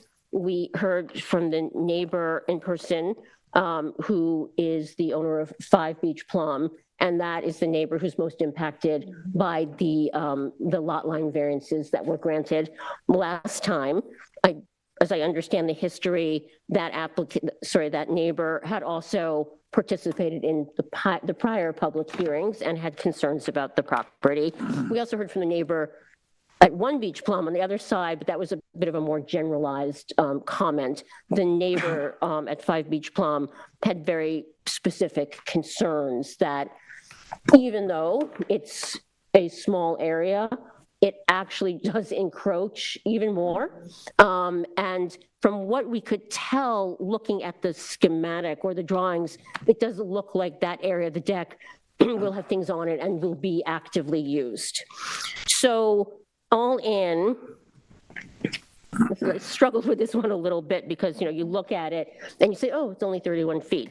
But I believe that I have to defer to the board that approved this application and allowed that lot line variance to be made. But I asked the applicant agent why they needed this and what was the purpose, why did they need this extra relief and to make this modification, and the answer was it would be a good place to stand and look at the sunset. So versus, what I thought were very significant comments from the neighbor, and that this would add more impact than is already being experienced by that neighbor. And so when I put those 2 things, the benefit to the applicant versus the potential, not degradation, the potential detriment to the neighbor on balance, I look at the standards and I am looking to deny this modification. Okay. Very thorough, as usual. I didn't really struggle that much, actually, because I was very, the extra 31 feet, as Ms. Marina, I'll call her Marina, testified at the hearing, sounds insignificant, sounds, very small, but to her, it does make a larger difference in the view that 3 Beach Plum, with the additional 31 square feet, has an impact on her house, on her dining room, which she said, as well as a deck that she has out there. As mentioned, I know she was at every hearing we had on this property for the first modification where this deck got approved, as well as the original construction of it. And I think that this additional 31 feet does make a large enough difference. They had the approval. The reasons given for needing this other 31 feet really there was no hardship there at all. So the benefit to them, I really don't believe that the benefit to them outweighs the potential detriment for the neighbor at 5 Beach Plum. So I too am going to deny this modification. Thank you. Ed? Yeah, I'm going to agree with my fellow board members largely in what got said. I think that when we had this presented to us, the notion is we're only asking for 31 square feet of decking, and there was already space that was going to be occupied by a stair. Isn't it an even exchange, and why is this an inconvenience? And I think that Ms. Marina Bassarelli, who did speak that night, spoke pointedly about the effect the house has already had on her existence. We go back to the approvals that for good reasons the board allowed this building to be moved as close as possible. It was actually beyond. We had to grant the variance to move it far enough west in order to preserve dune land, which at that time we assessed was a good reason. Nonetheless, the impact on the neighbor has been significant. And I think that when I look and I ask myself, what was the reason for the applicant to require this? And when they said it was so that we can stand there and observe, I think the reaction by Mr. Bassarelli is correct. That's just one more intrusion into her privacy. I think if it was already mentioned, this is a case not so much of even the intent by the applicant, but we're being asked to increase the nonconformity. And I think that what's happened up till now has been significant in the way in which we have moved it to the west. And I think although it sounds like it's very little bit, I'm going to agree with my fellow board members, and I don't want to see this approved. When I looked at the NRSP standards 255, 551, and we look at 1 and 2 are alternative reasonable uses of the property in this condition exist. Yeah, there's a location for the stair without having to move it. We don't have to move this stair in order for the stair to function. The stair's going to function either way. And similarly under 2 alternative designs, there is a design in place that does not require moving it over and adding 31 square feet. So I think when something like this gets presented, it seemed like it was a very minor thing, and how could it affect? But I think when we consider this more carefully and consider the standards, I have to agree with my fellow board members and deny this application. Thank you. Denise? I too agree with my fellow board members. I think back in 2021, the board was very generous in granting this, because when you look at it seems like a very minuscule amount to ask for, but when you're 17.4 feet where 30 feet is required, to me, that's substantial. And we now have on record a neighbors being fully affected by this and really affecting her privacy. And without going into the standards again, we are again, of course, increasing a nonconformity. I also think back in 2021, the prior determination really noted the value and attributes of the dune freshwater wetlands on the property. So I think that This does not meet the standard, and I'm going to deny this modification request. Thank you. I also agree with my fellow board members. I'm going to add a couple of points to this. I believe the zoning board, I was part of it in 2021, when we considered this variance request. There were a couple of things happening. The house was being pushed a little bit further east, which was a good thing, keeping it off the zone. But the encroachment into the variance was the stair. It was not the deck. And I think the zoning board took that in consideration as being somewhat innocuous, not a usable deck, but innocuous to allow the exiting from the deck. Right. Now that they're seeking to expand, I'll call it the use of the deck. It's not only to look at the sunset, but it's a barbecue area. So it's an actually usable. Now, by code, this is part of the pool deck, which is a double setback requirement. And the double setback requirement is there for a reason that the town board set that. And I think that encroachment, or this proposed encroachment, does not rise to the level of approval where it outweighs the detriment to the neighborhood. Yeah. And the variance standard as stated. So with that, I'm going to also deny the application. Okay, council? Thank you.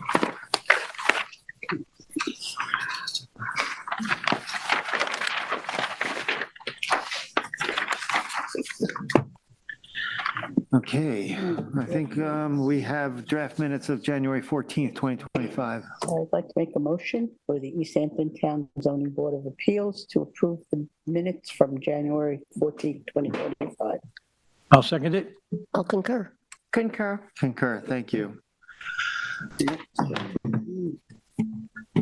We have resolution Adelsberg at 5 Holes of Water Road, Suffolk Tax Map number 300-157-1-7.1. Members, if you remember, there's that triangle-shaped lot that we approved. It was a unanimous approval for a deck, side yard, and a generator easement variance. We approved it unanimously, so I'll make a motion to adopt a resolution of Adelsberg at 5 Holes of Water Road and Suffolk Tax Map number 300-157-1-7.1. Second.